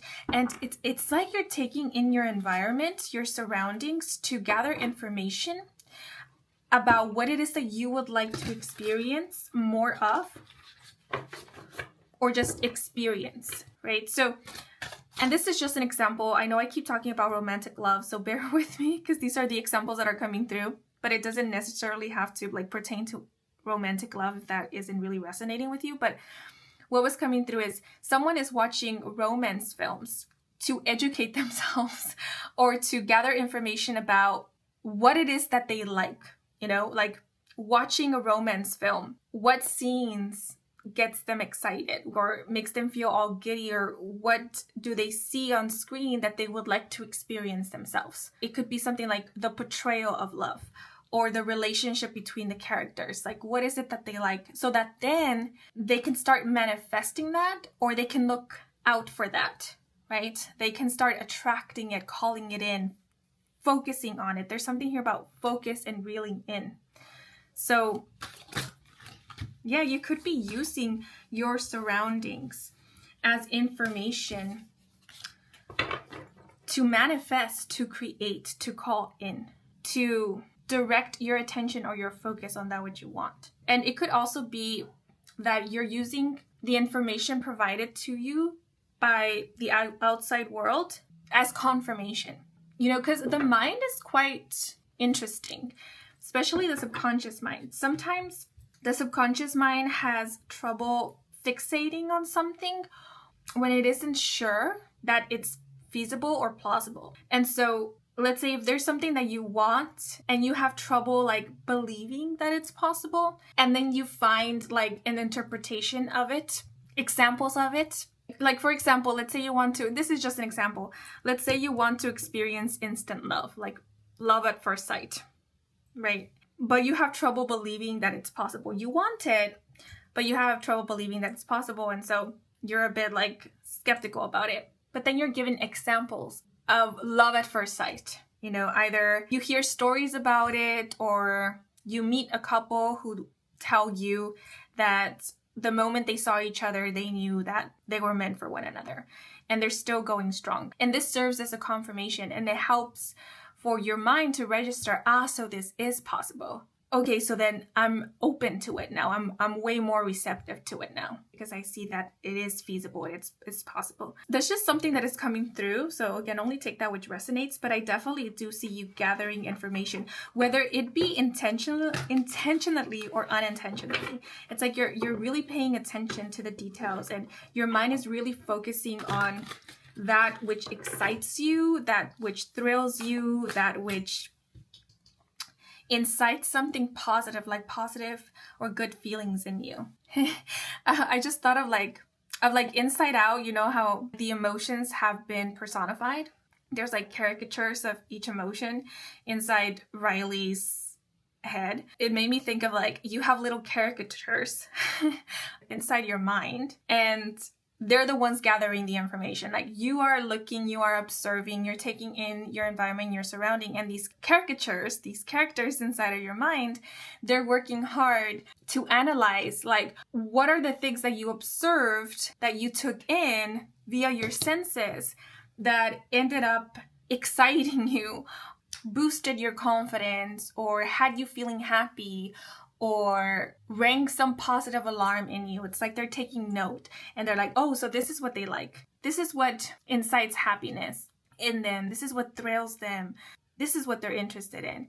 Ooh, okay, let's program the mind to focus more on this so that we can spot it easier, or so that we can create it or manifest it, or so that this becomes the norm. This becomes the priority. It sort of feels like that.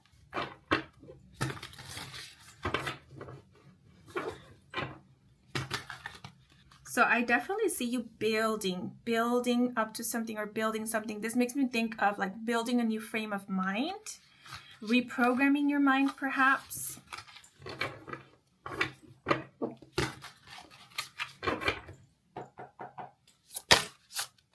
But for your tarot cards, we have the Hermit. Interesting. The Hermit often speaks of introspection, self-reflection, a spiritual journey, going within, inner work. But the Hermit can also speak about like solitude, time alone. But it's interesting how we have, I think it's a crab, right? A hermit crab coming out of their shell. So this makes me think of like someone slowly coming out of their shell. Maybe someone coming out of a hermit phase or hermit mode. So if you feel like you've been in hermit mode, it seems like in the next 30 days, you're slowly coming out or easing out of it. Something is kind of pulling you out.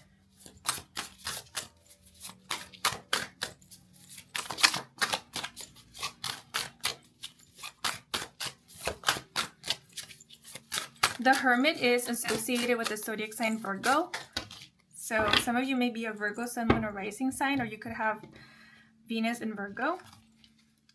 But you don't have to for the messages to apply. That is, of course, if they are resonating with you. But we have Seven of Pentacles, as well as the Six of Cups. Wow, okay, so the Seven of Pentacles speaks about your hard work paying off. It also speaks about tending to something, you know, providing something with the care, attention, resources, or nurture that it needs to thrive, to grow, to flourish.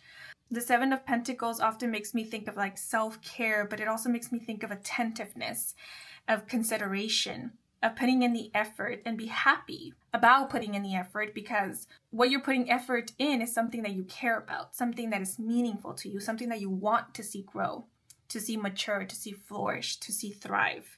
And then we have the Six of Cups, and the Six of Cups speaks about soul connections, kinship. The Six of Cups is often seen as the soulmate card. It speaks of childlike wonder or childhood, innocence, purity. So there's something very pure, there's something very sweet and soft developing in, I was going to say enveloping, but what was I going to say? I meant to say something different and now it's just left my mind, but something very pure is unfolding. And so again, this could be a relationship or just your relationships. They are maturing, they are deepening, you're investing in your relationships, especially emotionally investing with the Six of Cups. The Seven of Pentacles also makes me think of like quality time, having quality time with your loved ones. I'm also getting acts of service, demonstrations of love, of appreciation. So this is what you might be experiencing in your relationships, in your connections in the next 30 days. And where you're pouring into your relationships and your relationships are pouring back into you. Like it's fulfilling you to provide or give this TLC, tender love and care, to your relationships. The act of supporting and being there for others, especially your loved ones, will be in and of itself very fulfilling to you.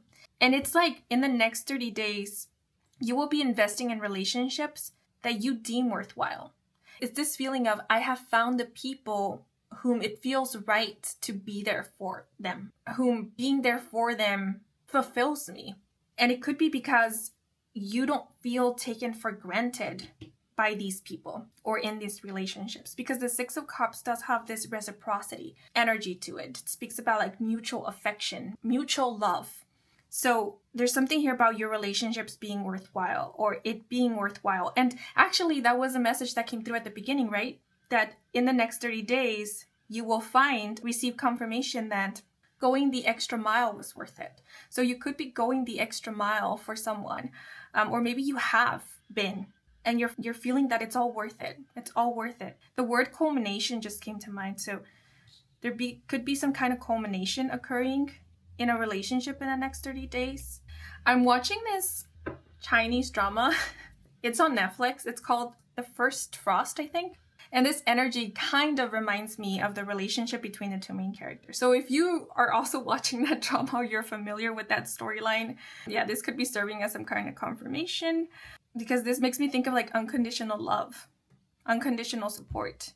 But this also makes me think of you investing your time and energy into something that you love, something that you're quite pleased about and even proud of. With this dolphin and the Six of Cups, it makes me think of someone coming back home at the end of the day and feeling like they did a job well done, or they contributed something good to the world, or feeling quite fulfilled by the day's work or by what they did that day or evening or even night, for those of you who work in the night or are night owls. But there's something here about taking pleasure in what it is that you do. The word bliss is coming to mind. The Seven of Pentacles can speak about a gradual energy, something that is slowly unfolding, something that might take a little bit of time, but that it's worth it. This is weird, but it's like a fruit that might take time to be ripe, but once it's ripe, it's the juiciest of fruits. Like it's worth it. Like it's worth waiting for it or being patient with it. And so for some, you could be reaching a new stage in a relationship, and this could have been like a long time coming. It makes me think of like a slow burn, a slow buildup. But now that you're here, you're like, it's so satisfying. Like, because the Six of Cups, look at this dolphin. This dolphin looks so pleased with themselves, like so satisfied. So I'm sensing satisfaction here, like, and with soft, I did speak about like intimacy. So if you're reaching that level with someone, you could be experiencing that kind of physical intimacy where you take it slow, right? You make sure that you're enjoying yourselves and your significant other is taking pleasure in what it is that you're doing, that you both are enjoying it. And so at the end, you feel quenched, you feel satisfied, both of you do.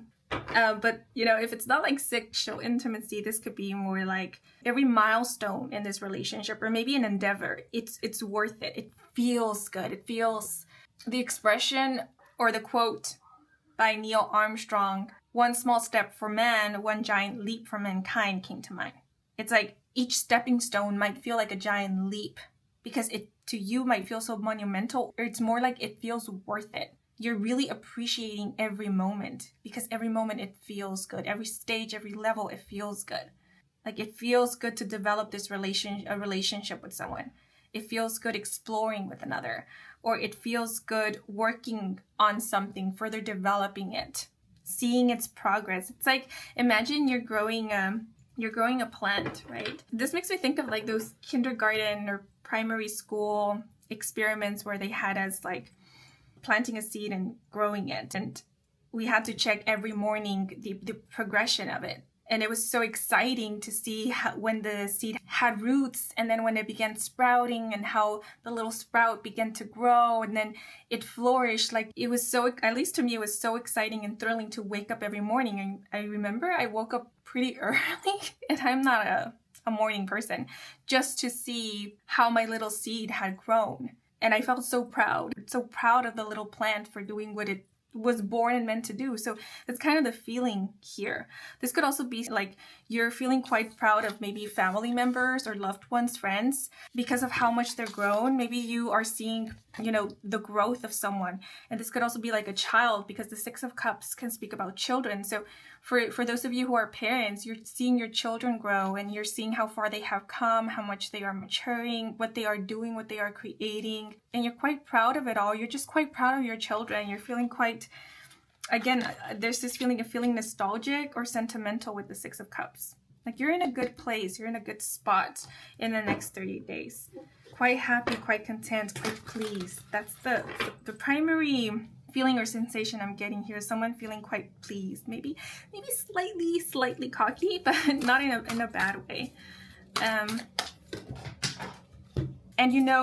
for those of you who are single and you've been single for a while, or you've waited, right? You waited for the one, you waited for your person, the person who you would genuinely feel comfortable and secure enough to open up to them, like someone meanwhile, someone worthwhile is how it's coming through. Yeah, you could definitely be meeting someone in the next 30 days, developing a relationship with someone, and you're quite pleased with yourself and happy for the fact that you waited, that you didn't settle is how it's coming through. Like, I knew it. I knew I was waiting for the best. So let me pull out another card.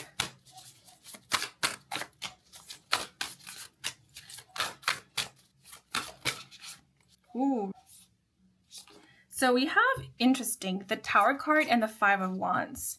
Very powerful energies here. The Tower can speak about things falling apart, but I want to be very clear that what is falling apart would be things that no longer serve you, things that have been blocking you, hindering you, confusing you, or misguiding you. The Tower is a card that can often speak about divine intervention.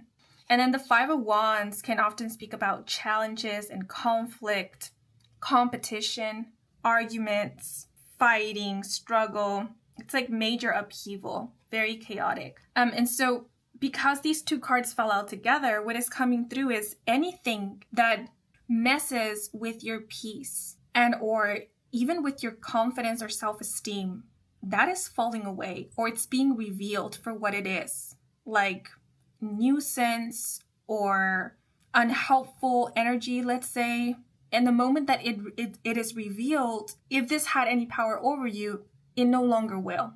The Five of Wands makes me think of like, and I don't normally use this expression, but it is what is coming through, which is like false friends or hidden intentions, like energy that is simply there to tear you down or to hold you back or to make things difficult for you or more complicated than it should be.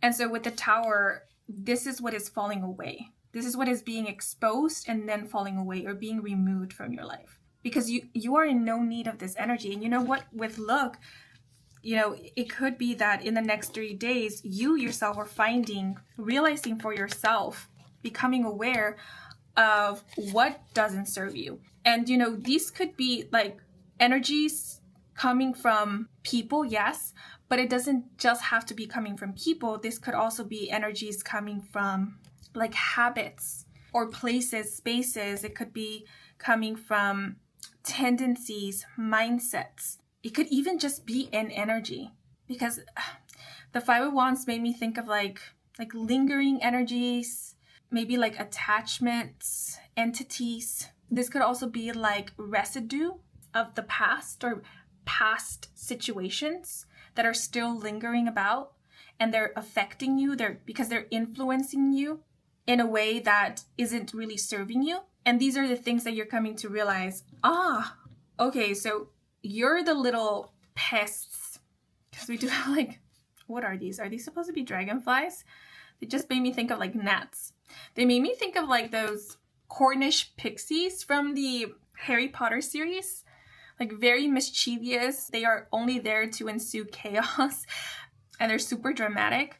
Yeah, and you're spotting them, or you're realizing, so you're the ones who have been causing all the mischief. Like, it's you that's been messing, I don't know why this came through, but like messing with my Wi-Fi. It's you who's been messing with my signal. It's you who's been messing with maybe your perspective or your perception on things. Yeah, so this could be like insecurities that are resulting in you lacking confidence or questioning yourself, or possibly even self-sabotaging. And now you're recognizing it for what it is, and you're signaling it out, and you're shooing it away, right? You're saying, no more, go away. Like, I don't need you. Because there is this feeling of no more. Like, literally, you're closing the door on this, or you're cutting connection with this, or you're clearing it out, you're cleansing it out. It's like, no, I mean, no need of this in my life. This will no longer have an influence on my life, on me, on how I live my life, on how I approach my life, or, specific areas of my life, like love and relationships.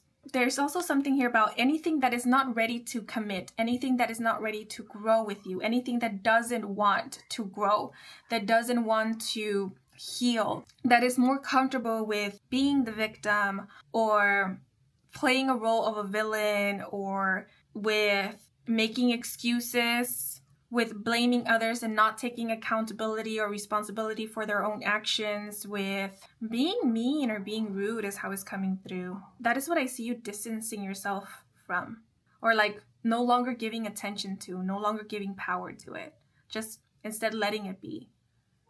Because there's something here about understanding that we can't change others, right? The most that we can do is inspire change in others, but we can't force change in others. And so if someone is not wanting to change, or a situation is not wanting to change, and you've done all that you can to improve the situation or to work things out with this person, but it seems like they don't want to work things out, then it's not up to you to resolve this matter or make this person see or change this person or adapt yourself to this energy if this energy brings you down or drains you or just isn't in alignment with you.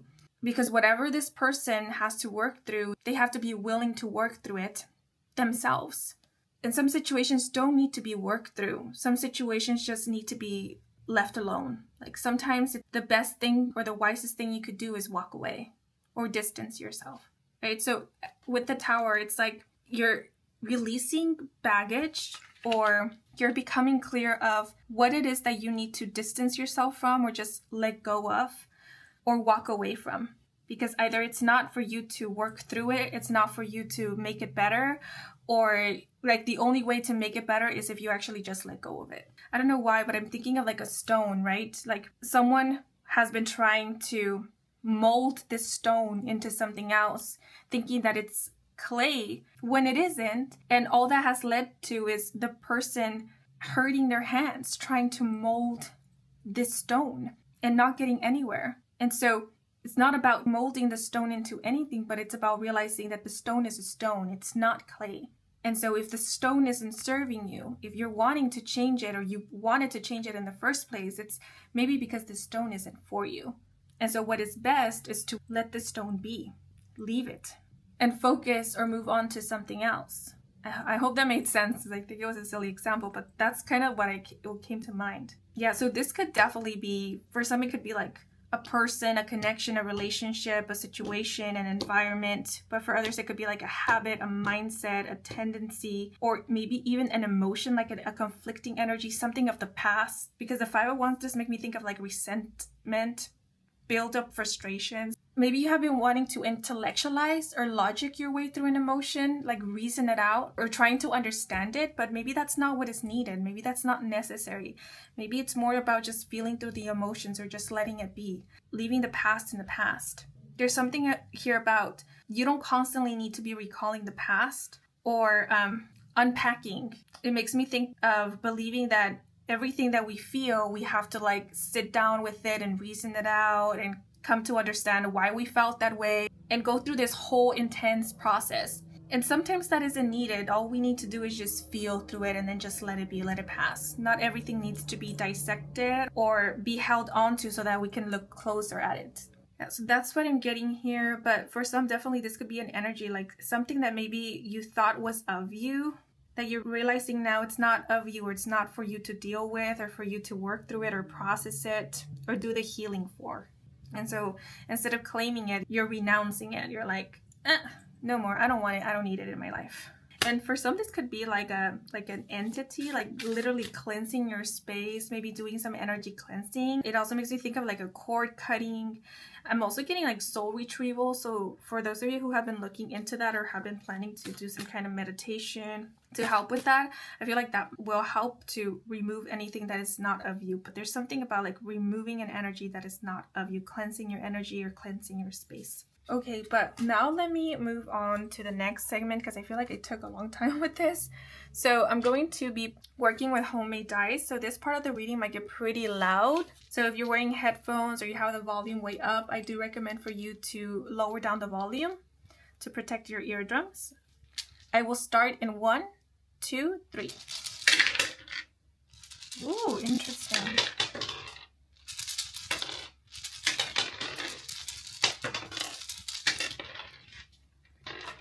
Okay, so 2 dice fell on the board and one of them fell on work and the other on love. Interesting. So with work, we have the no, axis, or not allowed sign.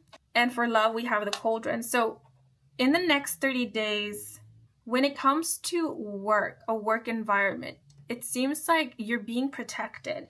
And you know, this tower and this 5 of Wands could be speaking about like a work environment or a job situation or your job situation, and how anything that was making things difficult at work or anyone that was causing drama at work, you're being distanced from them, or you will no longer have contact with that person. It could be that this person, let's say, is moving to a different department, or you no longer have to work with them, or maybe this person is being let go of, or they are moving out, something like that. But this makes me think of like whatever is harmful or leads to a harmful work environment or is unproductive or unnecessary, it's not being permitted.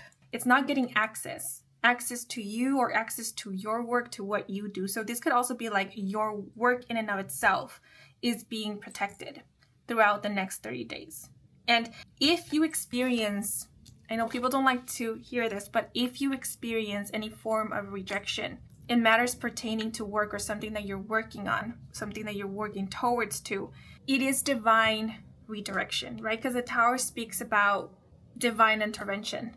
So the only reason why you're being said no, or why this isn't being allowed, you could see it more as it isn't being allowed, is because this is like a no zone. It's like a danger zone, right? So let's say if you're applying to jobs and you get a no from a job, it isn't because you weren't qualified for it. It's because this job wasn't qualified for you.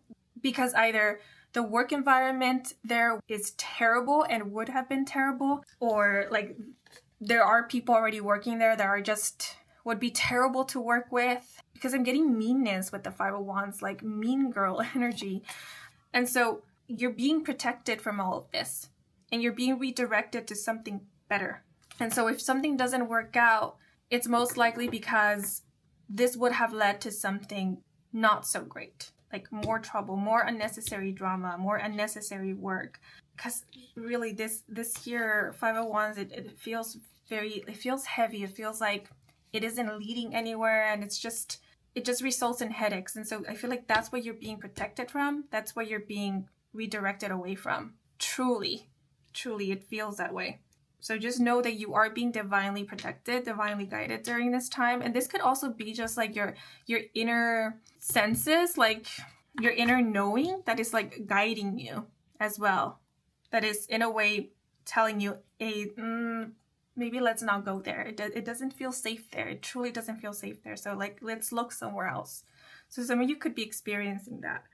And with love, with the cauldron, this makes me think of a love is brewing, right? Something is brewing.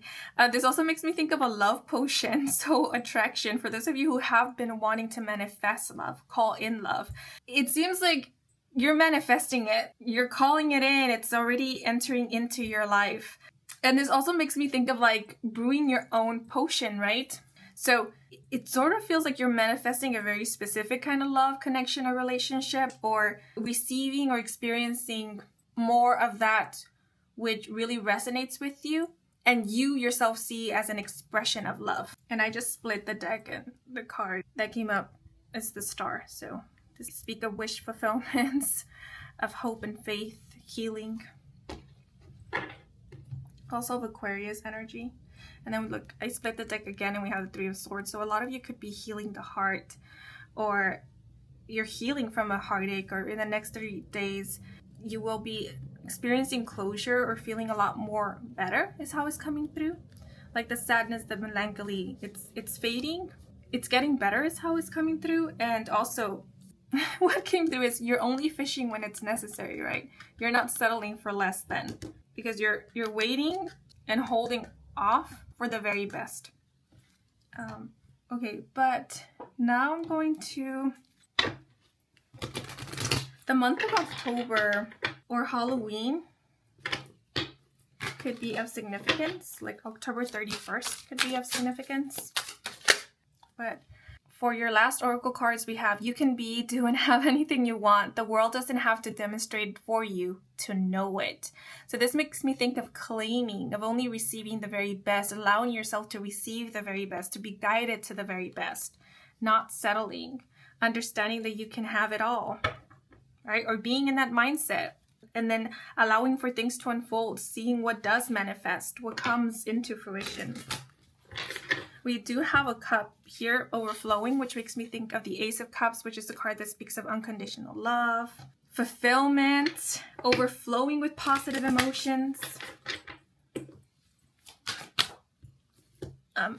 Please pay close attention to the illustration, because some of the things on here could be important signs or symbols. We have butterflies, white doves, or birds. We have a pink heart, or just hearts. We have gemstones or crystals, as well as a key and a keyhole, fishes, the element of fire, the sun. So some of you could be a fire, sun, moon, or rising sign, or maybe who you are entering into a relationship with, or who you're developing your relationship with could be a fire, sun, moon, or rising sign, or most of the people who you are in a relationship with could be fire signs.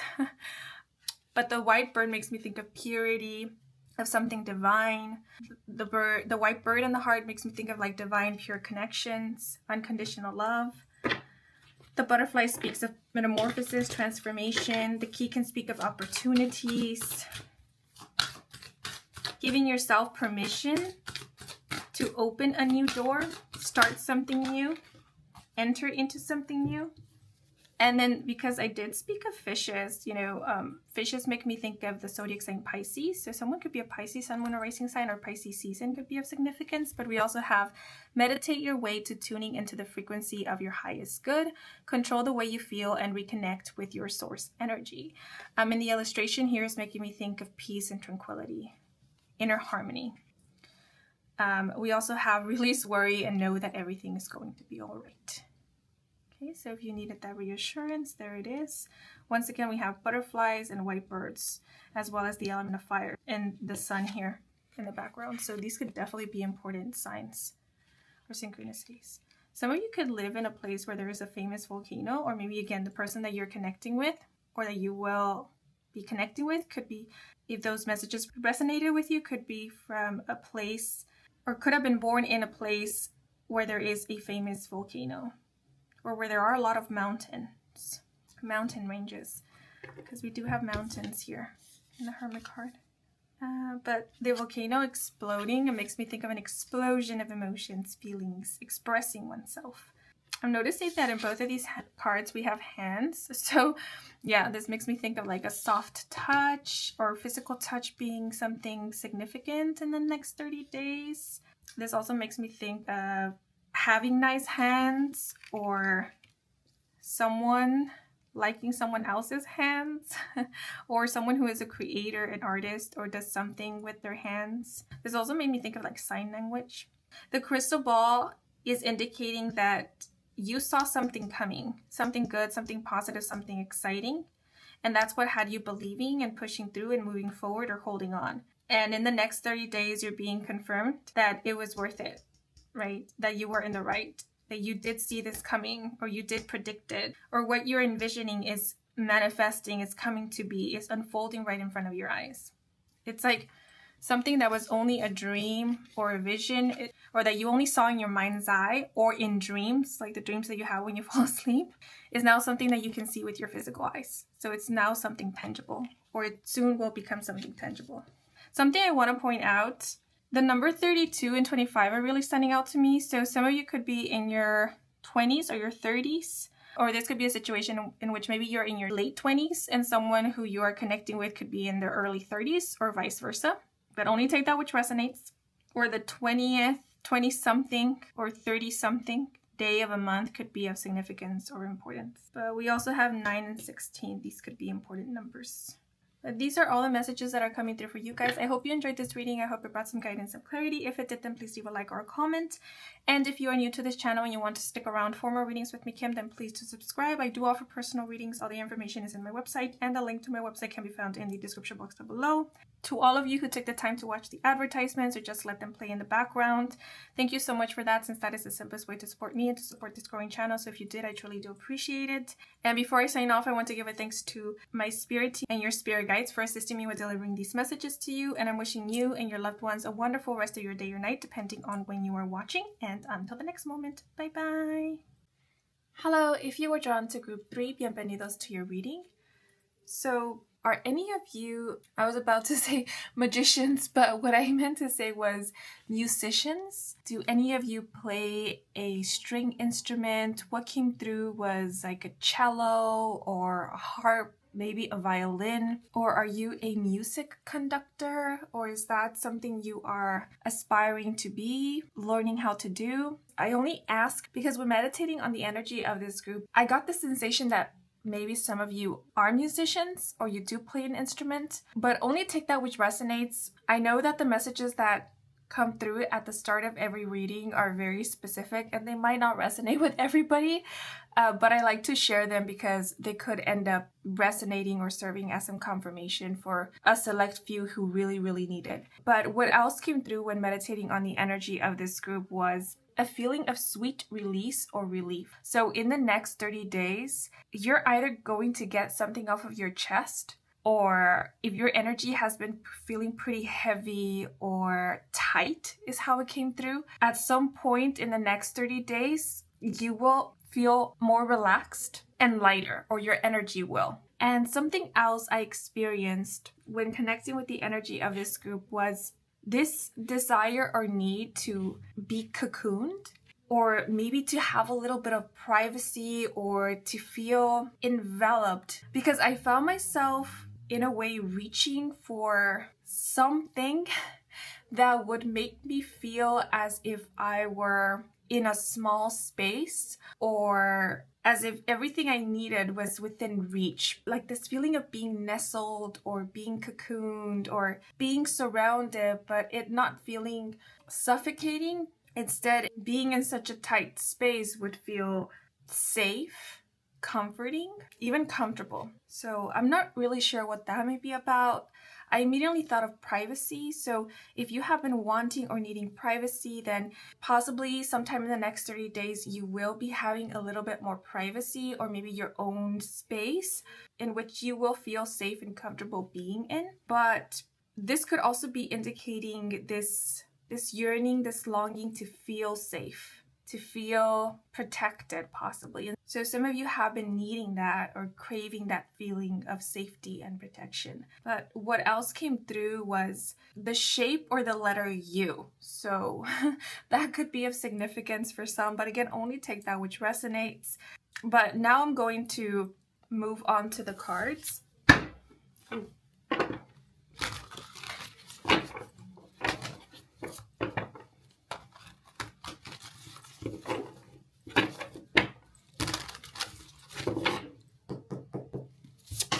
Ooh, that was fast. Wow. So we have love or embarrassment with Libra and emotion. And the key phrase, a rose blooms in the hot sun. With the message, the blooming rose symbolizes love. The beating sun symbolizes exposure and embarrassment. Oh, okay. You may be feeling energized by opening your heart, or you may be contending with feelings of shame and vulnerability. Trust in yourself and listen to your intuition. Oh, okay, so blue roses or flowers could be an important symbol or sign for some of you. You may also be a Libra, sun, moon, or rising sign, or could have Libra in your 4th, 2nd, 3rd, or 7th house is what came through. Or someone who is a Libra, sun, moon, or rising sign, or someone who has Libra placements in their natal chart may be playing a significant role. Or Libra season in and of itself could be quite significant and or important for you guys.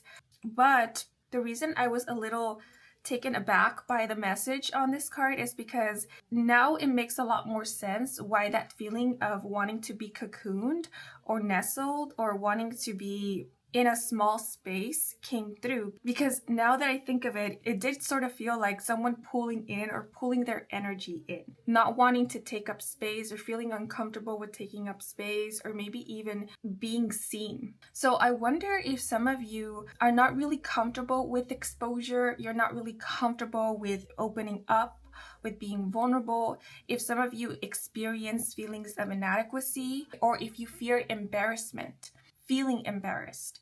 And so you do your best to prevent situations or experiences in which you might end up feeling embarrassed or possibly inadequate or out of place. And so as a result, you might often, in a way, hide from the world or not get as involved is how it's coming through, maybe avoid social gatherings or public places, or avoid connecting with others or developing intimacy with others, whether it be emotional, physical, mental, or even spiritual. There could be a little bit of avoidance going on here. And if that is the case, this avoidance could be done consciously with awareness, but it could also be happening subconsciously, more instinctually, perhaps. And so I feel that for the next 30 days, this is the theme for you guys. So if any of this has resonated with you, this is something that is going to be addressed or brought up, or that you yourself will feel called to address. And I can't help but point out that we do have the word shame in this card. So I wonder if some of you are experiencing feelings of shame, and if what is being released in the next 30 days are these feelings of shame. Because at the beginning, I did mention something about if your energy has been feeling heavy or tight, then sometime in the next 30 days, your energy will feel a lot lighter and looser. And so this tightness and heaviness could be the result of you harboring or holding on to feelings of shame or ideas, notions, beliefs that induce a lot of shame or have you feeling shameful about things about yourself, maybe even about your life. The word reawakening just came to mind, but there's a beautiful resurgence going on in the next 30 days where you're shining light on those aspects of yourself that either you thought or believed were not worthy of your attention or were meant to be kept hidden.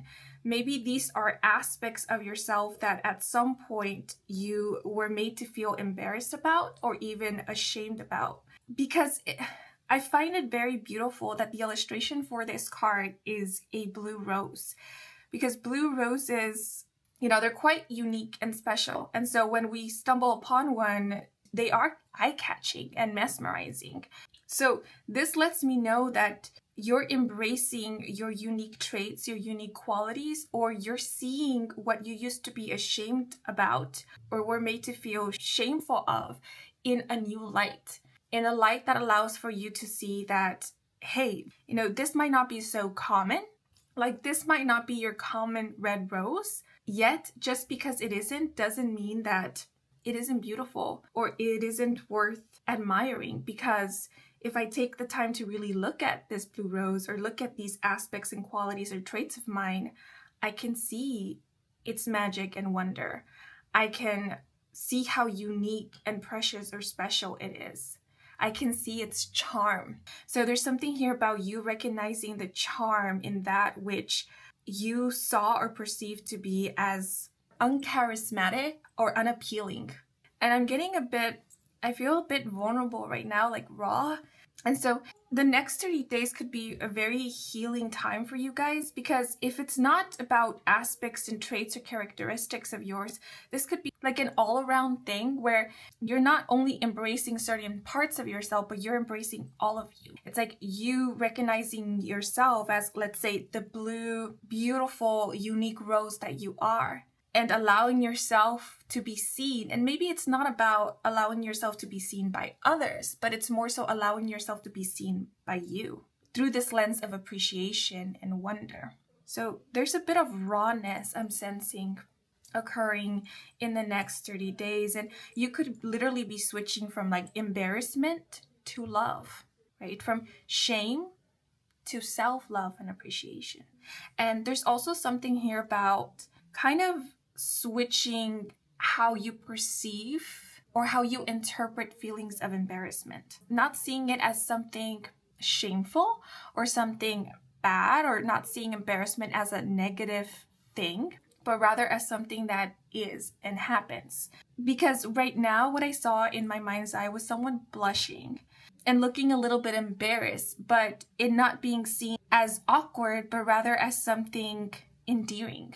Because I don't know, maybe this doesn't really make sense, but how it's coming through is like, we can either see it as feeling embarrassed or interpret it as feeling or being shy. I guess it will vary and depend on the situation, but sometimes we feel embarrassed after making a mistake, but we can either interpret this embarrassment as us acknowledging that, oh yeah, we did make a mistake and maybe it was a silly mistake, but that it's okay. We can fix it. We can improve upon it. We can do better. The good thing is that we have acknowledged it and we can see how we can improve upon it. Or, it's like interpreting these feelings or these experiences in a light that is empowering rather than disempowering, and realizing that, us experiencing these emotions doesn't mean that we are inadequate or awkward. It just means that we are going through the motions, we are experiencing human emotions, and that is fine. But there's also something here about you realizing that there is little to nothing for you to be embarrassed about when it comes to you as a person, and when it comes to how you are experiencing the world around you and how you are learning, how you are growing. So I wonder if some of you are also releasing notions of perfection, of needing to be a certain way, look a certain way, talk, express yourself, show up in a certain way. Like you're letting go of some ideal, because possibly holding on to some ideal has resulted in comparison, you comparing yourself to this ideal. And it is when you see that there is some discrepancy between you and this ideal that you start to feel like you're doing something wrong, or you start to experience feelings of inadequacy or maybe shame or embarrassment or something along those lines. And, it's good to want to do better and feel better, yet at times reaching for some ideal can result in us not seeing the beauty that exists in the here and now. Again, it's like comparison. It's like when someone compares themselves to another, we see the beauty in the other person, but we get so caught up in the other person's beauty or their traits, their qualities, and make it all about them that we forget about ourselves, and we ignore all that we have to offer, all that we are. And you are not without. That's what wants to be conveyed here. You are not without. You are not lacking. There's, of course, always something to be improved upon, right? Because we are ever evolving, ever growing. But that is true for everybody. So I guess in the next 30 days, it's about allowing for yourself to flourish, right? And think of it this way. A plant or a flower, it flourishes and grows by being watered, right? By receiving sunlight. So the flower is being nurtured and taken care of, and it's being looked after. It's being acknowledged. Its presence is being acknowledged. And so if you want to grow, if you want to flourish, if you want to blossom, you need of your nurturing. You need of your acknowledgement. You need of your love and care. You are the potential. As you are the potential. Whoever you will be in the future will be a result of who you are right now. So there's something here about treating yourself kindly and releasing these notions or these ideas of not being deserving or not being good enough or needing to hide certain aspects of yourself or needing to hide. And because I did mention something about wanting to feel protected and safe, if that resonates with you, then this could be due to you needing to be in a safer environment, in an environment in which you are allowed to thrive without difficulty. But it also made me think of someone feeling safe and protected after or once they feel safe within themselves. But I also get the feeling that maybe you have reached some level of self-acceptance, right? Maybe you do appreciate and love yourself, yet this could be more so about fearing being perceived by others, or doing your best to protect yourself from others, because how you will treat yourself, right? You know that you won't do yourself harm, but you can't foretell how others might treat you, whether others will hurt you or not. And it's that kind of mindset of, can I trust others? And if I feel like I can't trust others, then I'm going to do my best to protect myself from others, to keep myself from experiencing heartache or heartbreak or judgment, criticism, perhaps. So if that resonates more with you, then I feel like in the next 30 days, you may be addressing that as well, as where does this mistrust come from? And if it's stemming from one specific or a couple of experiences that you had in the past, where you experienced betrayal or you did experience hurt as a result from interacting or engaging with others. And so, because I feel like you're switching things up, you're flipping the script is how it's coming through. Because instead of it being something like, no, I need to hide myself, I need to make my world smaller so that the likelihood of bumping into others or having to interact with others or being seen by others are less likely, you're now doing the opposite, where you're possibly telling yourself, hey, no, I'm going to shine my light, I'm going to flourish, and I'm going to blossom. I'm going to stretch out my energy is how it's coming through, instead of pulling it in. And to protect myself, what I'm going to do is create very strong boundaries. But, because we have the sun here, it makes me think of someone who's sort of thinking to themselves, I'm going to be like the sun. I'm going to shine so bright that only those who are worthy will be able to approach me. Only those who can handle my light will be able to get anywhere near me. Those who aren't matching my vibe, those who aren't at my frequency, will be deterred by my light. Oh, maybe that's why I saw a U, because it's like those who are vibrating, this is a weird way to put it, but those who are vibrating at a lower frequency than me, or the moment they feel my presence, they'll make a U-turn because they just won't be able to handle my light, right? So maybe you're setting that kind of intention, like anything that isn't of my highest good, anything that isn't of love will not get anywhere near me. Or I am only in the presence of that which is of love and of my highest good. I only come into alignment with that which is of my highest good. And anything that is less than, I repel it. So, the sun here makes me think of very strong boundaries. It kind of makes me think of a force field, like creating a force field around yourself. Like it bounces right off. So maybe some of you are learning how to, I was going to say defend yourself. So that could be the case. But what was coming through in specific was how not to absorb or take in that which isn't of your highest good or isn't going to help you. Like not paying attention to petty behavior or energy or people's limited beliefs, notions, their projections, not letting it influence you, seeing it for what it is and saying no to it. Like, no, you know what? My energy is stronger. My mindset is stronger. I choose what to believe in. I choose what to make part of my reality, and I choose not to believe in that. That's for them to deal with, but I don't accept. I don't claim it. But there could definitely be a heart chakra cleansing going on in the next 30 days.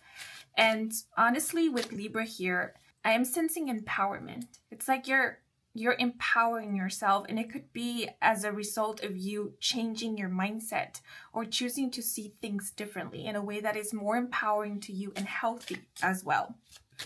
Because I want to be very specific here that whatever mindset you're shifting into, it's not one that feeds the ego. Rather, it's one that allows for you to be at peace with who you are with yourself, that allows for you to shine your light. Because this isn't about shutting yourself away from the world. On the contrary, it's about allowing yourself to be part of all that is, being a rose or a flower in a beautiful garden or in a field of flowers, but not losing yourself in that garden, not losing yourself in that field. Instead, standing tall as you are, recognizing that you have something to offer, that you have an intrinsic value. And there's something here about accepting or acknowledging your uniqueness. We are all unique, right? All of us are similar in many ways, but we also are different from each other because no two people are exactly alike. There's always something that differentiates us from others. And so it's about, instead of feeling resentment towards that, your differences or the things that set you apart from others, you're claiming it and you're seeing, well, heck yeah, these are the things that identify me. These are the things that make me stand out or make me me. So why should I reject these? Why should I try to hide these? So it's sort of this feeling of taking ownership or claiming, in a way feeling proud of it or just, again, owning it. But for your clarifying cards, we have emotional with sensitive and the message, treat yourself delicately, avoid force or any tension right now. Emotions could rise. Also treat your relationships delicate. They could be hiding a sensitive feeling within. Yeah, so emotional, there could be a lot of like processing of emotions. Any like repressed or suppressed emotions, they could be surfacing in the next 30 days in order for them to be acknowledged, addressed, and cleared out. So you could find yourself being a little bit emotionally sensitive in the next 30 days or possibly a bit sentimental. And so if you can, there is a suggestion for you to, especially when you are feeling emotionally vulnerable, to be gentle with yourself. Allow yourself to feel. This is a heads up for some. Give yourself permission to feel whatever it is that comes up for you. Be mindful to not admonish yourself for feeling a certain way. Because, for example, telling yourself not to cry when you feel like crying, when the tears are coming, could result in the creation of shame, or with it making you feel like you're doing something wrong when in actuality you aren't. You're just allowing for your body to do its thing. Crying isn't a sign of weakness, just a response. Our body heals in many different ways, and everybody's body heals differently. And for some, what could be healing is laughing. For others, what could be very healing and bring a lot of sense of relief is crying, right? But it's like allowing for your body to do what it needs to do naturally and organically, like not forcing it, like not forcing back the tears or not forcing the tears.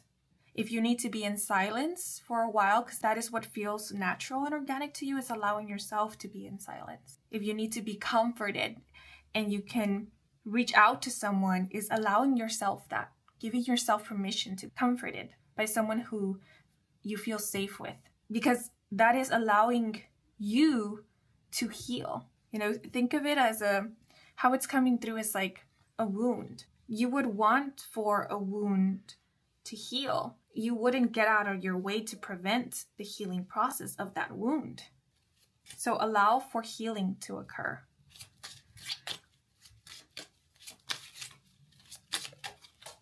We also have number 39 with sacrifice and compromise, and the message, there may be something in need of sacrificing to gain better balance in your life. So with sacrifice, this makes me think of releasing and letting go. There is something that you are being asked to release, and it's more like there's something that you need to release. And for a lot of you, because we have emotional here, it could be an emotion. I just thought of the word resentment. So for some, it could be a feeling of resentment that you need to release, maybe a grudge. But possibly for some, there is something that you have become quite accustomed to harboring. Like you become very familiar with feeling a certain way that now you might find it a little bit uncomfortable to let go of this. Because you become so accustomed to it, maybe even attached to it. And it's a little bit of what will happen, what will I feel like without this? Like, all I have come to know is how I am or how it is to feel this way. So I'm a little bit hesitant to release this because I don't know what will happen once I do. I don't know if I'll like it, if I'll like how it will feel like once I release this. But this thing that you need to release, if this is resonating with you, is something that doesn't necessarily feel good. And it doesn't feel good, but even still, you might struggle with letting go of it just because, again, it's become so familiar to you, or you might even have become a little attached to it. So there's something here about having courage and surrendering and sort of taking a leap of faith, because I do see some of you choosing to take some kind of leap, or choosing to, in a way, enter into the unknown, like let go of that which has become familiar to you but doesn't feel good, even if you don't know what might happen after. That's why I mentioned a leap of faith, right? Because it might feel a little bit like taking a risk, but doing it anyway because you know that this is what needs to be done. And this could also be talking about like habits or tendencies. Maybe the habit to replay something in your mind, to bring back the past, for example. Or with the scales here, it makes me think of like a black and white mentality, like the tendency to see things in black and white, or think of the worst case scenario. Like if that's something that you tend to do, or you tend to do something along those lines, I feel like in the next 30 days, you're really putting in the effort. It sort of feels like you're willing to do things differently, like catching yourself every time you're starting to fall back into a tendency that is part of a pattern that isn't very healthy, so that then you can, in a way, stop yourself and do things differently, take a different approach to break that pattern or come out of that pattern. Like create new habits is the feeling I'm getting here, like new tendencies, creating a new mindset, reframing your way of thinking. And what stood out to me from this message is you may be feeling energized by opening your heart. So it's like you're ready, or you want to be ready more. Like it's like this willingness to try, this willingness to heal from within is how it's coming through. But for some, because we do have, Libra here, which often indicates like relationships, I'm seeing two different scenarios here. It could be that you're coming to terms with that you do need to walk away from a relationship in order to maybe focus more on yourself, or because this relationship isn't exactly healthy or isn't conducive to your overall well-being. It might be an emotionally unstable relationship for some. And although it might be difficult to walk away from this relationship, you're seeing that this is what needs to be done, for now. That there needs to be both emotional and physical distance between you and this person, or maybe people if it involves more than one person that you are in this unstable, unhealthy relationship with. While for others of you, it may be the complete opposite, where it's about you allowing yourself to open up to another. It's kind of letting go of, maybe the pride, the ego, or the fears. Kind of with sacrifice is making me think of someone who kind of needs to choose. Like, if I want this person in my life, I will have to put my guard down or my walls down. For whatever reason, I thought of a fort, like those castles with the walls around them. And it's like, you want to get closer to someone who's on the other side of the wall, but the only way to get closer to them is by giving them access into your castle, is by opening up, being available, allowing yourself to be vulnerable with them, perhaps. Allowing yourself to be expressive with your emotions, or expressing your emotions. Because for some, now what came through is like, this could be a situation in which it's now your turn. Like, for this relationship to develop, if there is a relationship that you want for it to develop or deepen, it will require for you to open up as well, or to confess, or to apologize. Maybe for some, this could be a situation in which someone has already confessed, or they have opened up to you, and they're waiting for you to open up to them so that they can know, okay, well, both of us are ready. So for some, there's something here about allowing yourself to be vulnerable with another, or with people. people who you value, people who mean a lot to you, people who have shown time and time again that they're here for you, that they love you, that they care about you. Because sacrifice and compromise makes me think of like what happens in all relationships, right? In all healthy relationships, I want to say, which is consideration of the other, but also a willingness to open up and be there to another and be there for another. And it going both ways, this being a mutual thing. It's about being willing to apologize when needed, admitting when you've made a mistake, listening when necessary, and reaching out to another first, and not letting pride, the ego, or embarrassment get in the way of love or loving or your relationships. So for some, this could be something like, don't be embarrassed to demonstrate your love and affection. Like not feeling embarrassed by that. Or some of you could be entering into a relationship or developing a relationship with someone who reminds you that it's okay, or makes it so that you remember that there's nothing wrong with being emotionally expressive. There's nothing wrong with showing affection, that it's a beautiful thing. It's not something to be embarrassed about. Like if you are someone who is naturally cuddly and affectionate and lovey-dovey or very considerate, you're someone who goes above and beyond, and at some point someone made you feel like that was bad or wrong or weird, and as a result that made you want to hide this or not express yourself in this way any longer. This could be a situation in which now you're developing a relationship who shows you that this is okay, this is very charming, and that they love this, they could love this, or this person could be someone who is very much like this, like they themselves are quite expressive. It makes me think, I brought this movie up in other readings. So if you heard me talk about this movie before, yeah, maybe this movie is of significance for you guys, but I'm being reminded of the Disney Pixar movie Elemental, of Ember and Wade. You know, Ember being the element of fire, she's not very comfortable with expressing her emotions. She's not very comfortable with crying or showing how sentimental, how caring and loving she actually is. Whereas Wade is the complete opposite. Wade is not embarrassed or does not feel awkward to express himself, you know, or to get emotional, you know. He's a very sentimental guy. If he feels excited, he shows it. If he feels sad or burdened, he shows it. And for some, the way that Wade expresses himself, the way that he is okay with telling others how he feels could be quite cringy and awkward, but for Wade, it isn't. It's normal. It feels like the most honest and sincere thing to do. And Wade being himself allows for Ember to see and realize that it's okay. It's okay to demonstrate love and affection. It's okay to feel her feelings.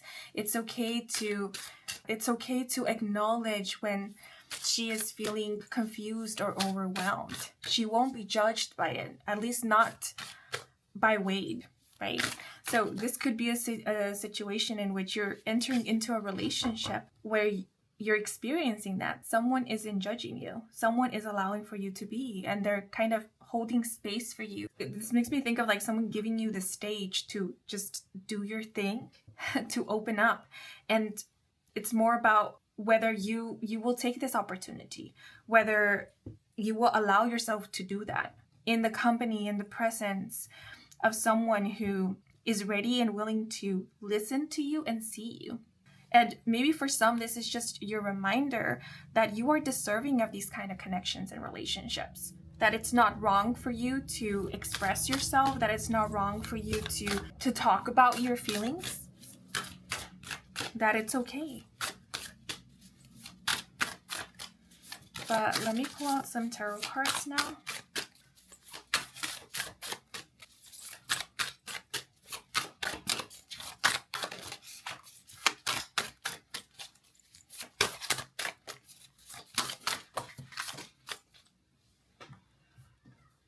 This card fell on the floor, so let me just... Okay, so we have the Two of Wands. Okay. So the Two of Wands has this energy of exploration, of wanting to get out there, to explore, to see the world.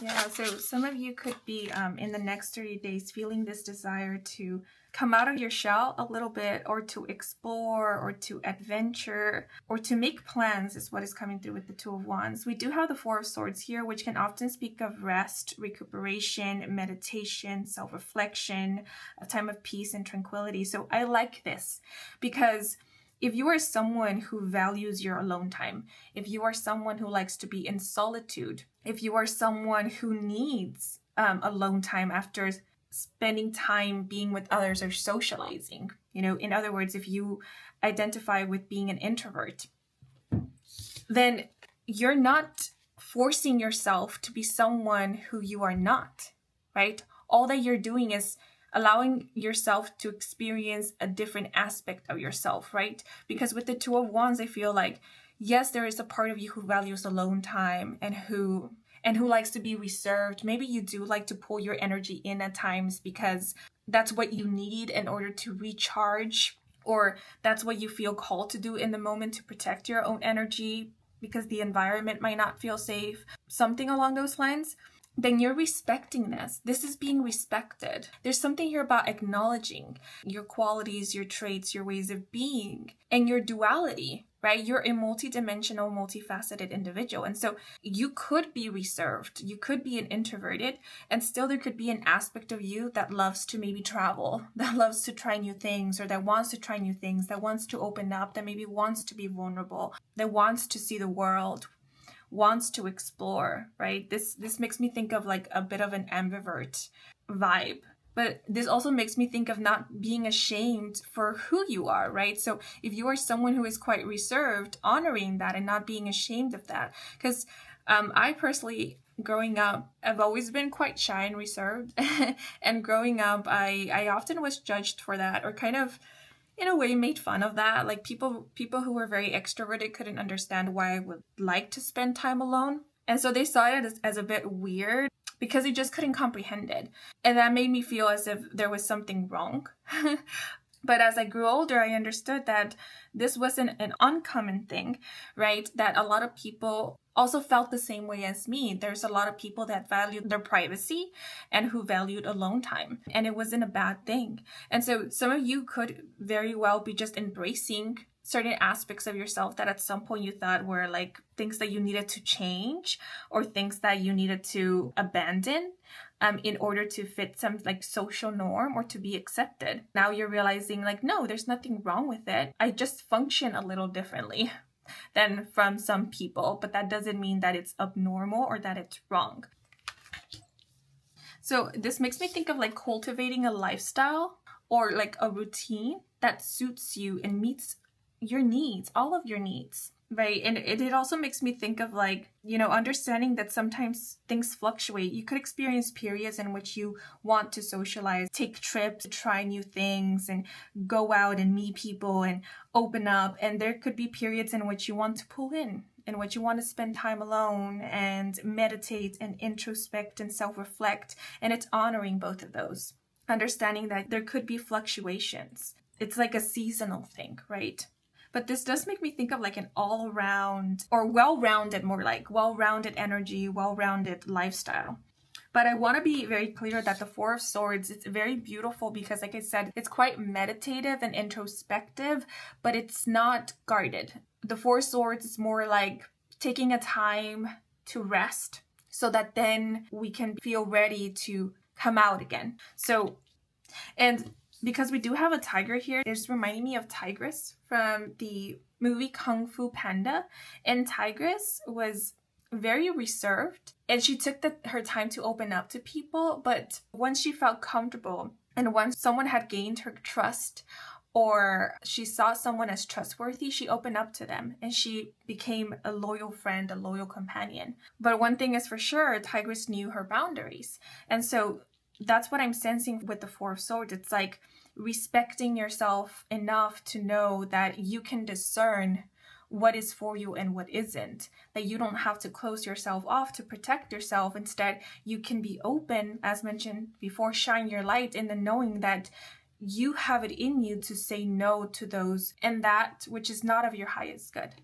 The Two of Wands makes me think of someone who has a lot of experience, or they have seen a lot. And so you have awareness, you have self-awareness. And it's more about, how the message said here, trusting in yourself. Literally, it's about trusting in yourself, in that you can discern between the friends and the foes, or what is healthy and good for you and what isn't. And we literally have someone meditating in the Four of Swords. So this makes me think of someone who's present in the moment and who is quite aware, self-aware. So you're quite self-aware, or you're becoming a lot more self-aware, just to the extent where it helps you feel safe within yourself. The Two of Wands can often speak about options and opportunities, like decisions. And because we do have sacrifice here, in the next 30 days, you could be needing to make some important decision. And with the Four of Swords, I see you taking the time to contemplate, to maybe weigh out your options or the pros and cons to come to a decision. Or that is what is being advised. And then we have the Seven of Cups. Yeah, so the Seven of Cups can also speak about multiple offers, options. And then the card at the bottom of the deck is the Nine of Cups, which can often indicate wish fulfillments, getting exactly what you wanted, emotional fulfillment, gratification. It can also sometimes speak of indulgence, but I'll leave this here. With the Seven of Cups, there is some decision making that will be occurring in the next 30 days. But I feel like this is more so to do with you clearing your mind, you gathering your thoughts, or organizing your thoughts more like. It's like some of you could actually be taking time to meditate or do some mindfulness practice, so that then you can allow yourself to really filter through your thoughts, or maybe your beliefs or ideas, notions, mindsets, thought processes. It makes me think of like going through an archive, going through your memory folders and seeing, okay, well, how does this belief serve me? And do I really want to continue believing in this? Or does it feel right to continue upholding this belief? And if not, it's like deleting it or rewriting it. Because I'm seeing something like closing files or deleting files. So maybe some of you are doing some kind of like cleansing. You're literally maybe going through like your email and deleting email, or deleting files in your computer or hard drive. Or some of you could actually be decluttering, especially releasing. There's something here even about like throwing away things that first you no longer need, and also keep you reliving something of the past that doesn't really serve you, or just it doesn't make sense for you to keep either holding on to these items or objects or memorabilia, or reliving these things. But the Seven of Cups does make me think of like organizing and prioritizing, like getting clear about what you prioritize, what is truly a priority, what you want to make a priority. And the Seven of Cups, because it is associated with the element of water, it also makes me think of like allowing yourself to feel various emotions. So I feel like there's a lot of inner work occurring in the next 30 days. And this doesn't feel like a chore, like doing this inner work, because the way that I am sensing it is like you're willing, or you're ready, you're wanting to do this, or it's happening, it's just happening naturally and organically. So it's more about you allowing for it to be, and it will just happen. You won't need to put so much effort into it. It's more just allowing for it to flow. And then with the Nine of Cups, this is letting me know that there will be relief after all of this. There will be a sense of satisfaction, or there will be a lot more clarity. With the genie here, genies grant wishes, and it's always about you knowing exactly what it is that you want, like you knowing how to phrase your wish, being clear about what it is that you want, so that you can phrase your wish in a way that isn't convoluted or that can't be misinterpreted, So yeah, there's something here about like making it clear, or gaining clarity, or being a lot more clear with what is a priority, what brings you happiness, what it is that you do want to experience. So this could be about like, once you release the fears, the limitations, the limited beliefs, then you come to terms with what you truly want. right? Because sometimes it is the limited beliefs that don't allow for us to acknowledge or to accept what it is that we truly want and desire, or what makes our heart sings. It doesn't allow for us to open up, right? Be sincere. And so there's something here about once you release the things that were holding you back, that's when you come to terms with what it is that you do want.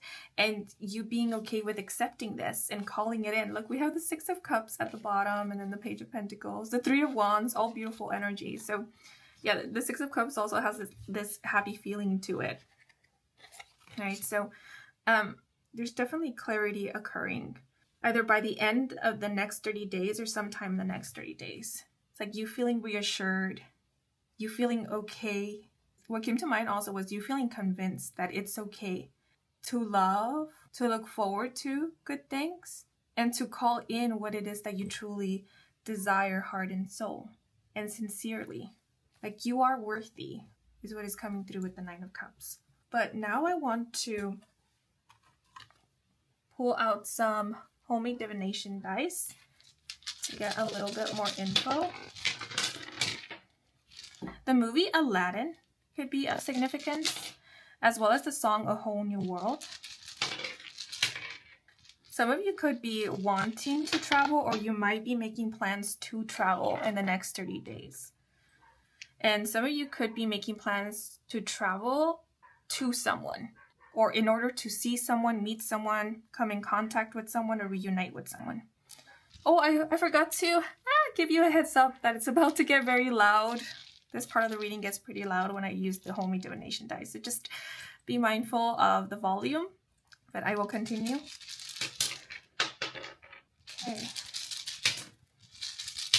Okay, so I'm only going to consider the dice that fell with an illustration facing up. And on the board or in a section. So the dice fell on both the section money and tasks. So for money, we have the road, the open road, we have the moon and the mushroom.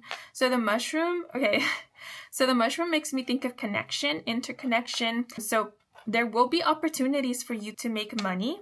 You could be taking on several jobs here and there. It makes me think of having several tasks that you're financially profiting from. So some of you could have I don't know why, but I just thought of delivery. And we do have the open road here. So some of you could deliver things and you could be paid by the amount of deliveries or just by the hour.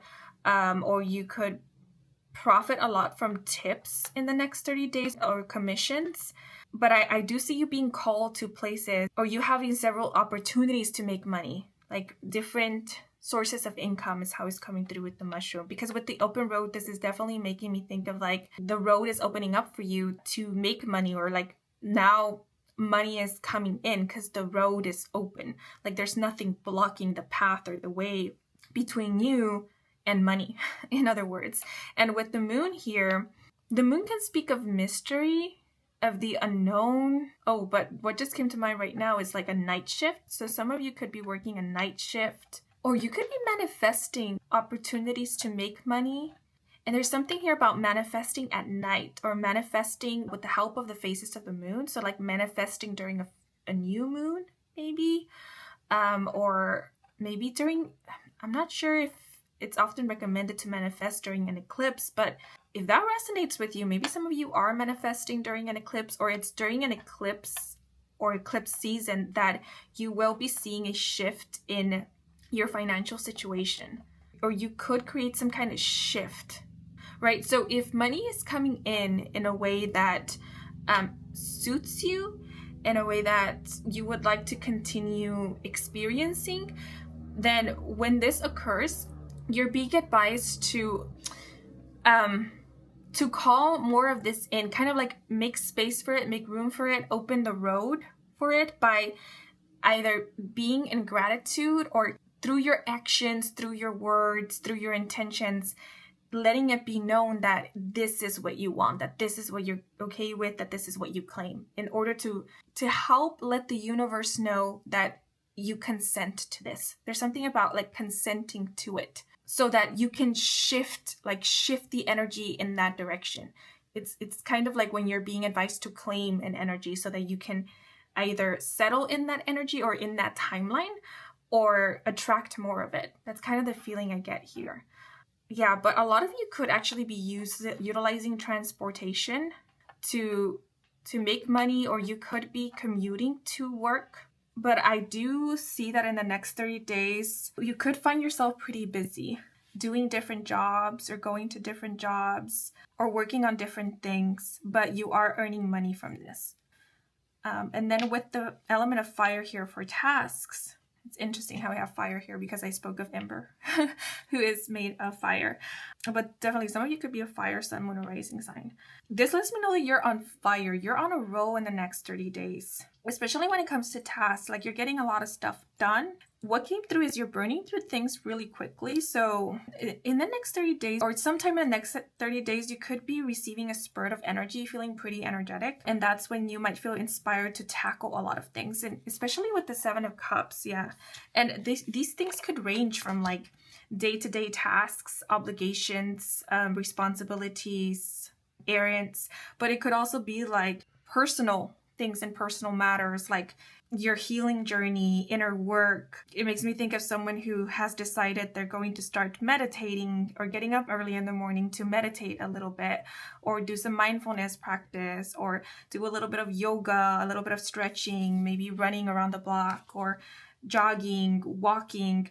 And they're planning on doing all of this, and they're willing to do it. And with the Seven of Cups, it's like they have so many ideas of what they want to do, of what they're ready to do, of what they're excited to do. And so with the element of fire, I do feel like you will have the energy to get a lot of these stuff done, or get to them is how it's coming through. Yet there is a heads up about not biting more than you can chew, and understanding that you're not being expected to do all of these things at once, or all of these things every single day, right? Because like I said, there might be days in which you might have a little bit more energy than other days. And so if there's certain days that you feel like taking a rest or taking it slower, that's perfectly fine. And also there's an advice here of, it's okay for you to do what you feel called to do, that is healthy, that empowers you. Yet consider also managing your time well and spreading things out evenly, right? So not packing your whole day with so many things and expecting yourself to do all of it. That's not to say that you can't, but it's like being a little bit more considerate of yourself, of the time that you have, and of your own energy, because an expression that came to mind when I looked at this fire symbol, it was like burning the candle at both ends. Like, you don't need to do that, right? You don't have to do that, and no one expects for you to do that. So if you can like split things or distribute things evenly throughout the week or the month, then you're being advised to do that. Or if you can make a list, like tackle one thing at a time, right? That's kind of the feeling I get here, like make a priorities list. Then it's okay for you to do that as well. Like, maybe this month I will focus on this, and then next month I will focus on that. Or I will make this a habit first, and then once I have, then I will focus on making this other thing a habit, or making it a part of my routine, so that you won't end up feeling a lot of pressured or end up feeling overwhelmed. And so that you can find like your rhythm, also like a routine that works for you. So that's just something to consider. But I do see you getting a lot done in the next 30 days. And again, it will be a result of you having a lot of energy or a burst of energy at some point in the next 30 days. Yeah, and burn also makes me think of like burning certain things, like canceling them out. So there could be certain tasks that you're deciding are no longer a priority, or you no longer need to attend to. And that's making your list shorter and making it easier for you to manage all of your tasks, your responsibilities, your obligations, or making it easier to get all of your errands done in like a shorter amount of time. Or it's making getting all of these stuff done a lot more feasible. And you could be getting pretty creative about how you are completing some of your tasks, is how it's coming through. But I meant to pull out extra oracle cards. So the one that flipped over for you is, if you find yourself forcing or efforting, take a break. Everything feels effortless after alignment of your energy. Yeah, so there's something here about not forcing it, right? Not forcing yourself to do things that don't feel good to you. Also, not forcing yourself to be something or someone. Because maybe this is more so my personal experience, but there was a time in my life in which I felt very stuck. And it was a time in which I genuinely was believing that I needed to be a specific way. Like I held myself to a really high standard that became a little bit unhealthy because it made it difficult for me to accept myself as I am and work with myself. So it was always like an inner battle, or it felt like I was at war with myself. And so whatever I did, just it never ended up being enough for me. At the end, I realized I was hoping myself to be someone that at the end of the day, I didn't really resonate with me. It's just who I thought I should be because I thought that that was like the ideal thing or the ideal version, but it didn't really resonate with my core and with my essence. And so instead I chose to just drop that and get to know myself as I was and start working from there, you know, start really paying attention to what was hurting me and where I really wanted to improve and do better and work from there without shaming myself for where I was and who I was. And it's still something that I am currently doing, but it's worked better for me this way than how I was approaching, you know, the whole inner work and self-development thing before. So yeah, if that resonates with you, maybe that's something to look into, like releasing this idealization. But we also have, you can have it all. You don't have to give up anything to have what you want, as well as meditate your way to tuning into the frequency of your highest good, control the way you feel, and reconnect with your source energy. So yeah, you could be, some of you could be resuming, starting, or continuing some kind of meditation practices or mindfulness practice. Yeah, with the 9 of Cups in this message, you're being let know that you can have it all. And it's interesting how we have the card compromise. So maybe this is just your reminder that you don't have to sacrifice a dream of yours, or you don't have to sacrifice something that is good for you and is of you and it is for you because of silly notions like, oh, I'm not deserving of it, or I'm not deserving of it yet, or in order for me to have this, I need to be so-and-so, or I need to be here, I need to be there, I need to look a certain way, I need to feel a certain way. Like, because remember, you can embrace all that you are and all that you want or desire or wish to create or wish to experience while you continue to flourish, while you continue to develop, while you continue to grow. You don't have to put things on hold or close your heart off, shove your dreams in a closet. This might be a silly example, but what came to mind is you don't have to run the marathon in order to receive the flowers after you have reached the finish line. You can run the marathon with the flowers in your hand and still reach the finish line. I hope that made sense because that's the example that came to mind. Okay, but I do notice we have rainbows here. So rainbows could be an important symbol or sign for some of you guys, as well as white birds, white doves. We do have like flowers. These seem to be tulips. So pink tulips or flowers could be of significance as well. But let's see, anything else? Oh, I just noticed we have a lot of flowers in your spread. Here in these 3 cards, we have a flower in the emotional card, as well as a flower or a rose in the love or embarrassment card. So definitely flowers could be of importance for you guys, whether it be tulips, roses, daisies, just any kind of flower or flowers in general. Maybe you will be receiving flowers very, very soon, or gifting yourself flowers.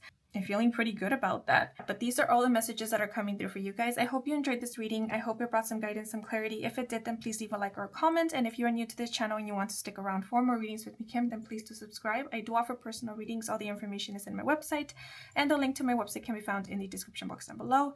Thank you to all of you who took the time to watch the advertisements or just let them play in the background, since that is the simplest way to support me and to support this growing channel. So if you did, I truly do appreciate it. And before I sign off, I want to give a thanks to my spirit team, your spirit guides, for assisting me with delivering these messages to you. And I'm wishing you and your loved ones a wonderful rest of your day or night, depending on when you are watching. And until the next moment, bye bye.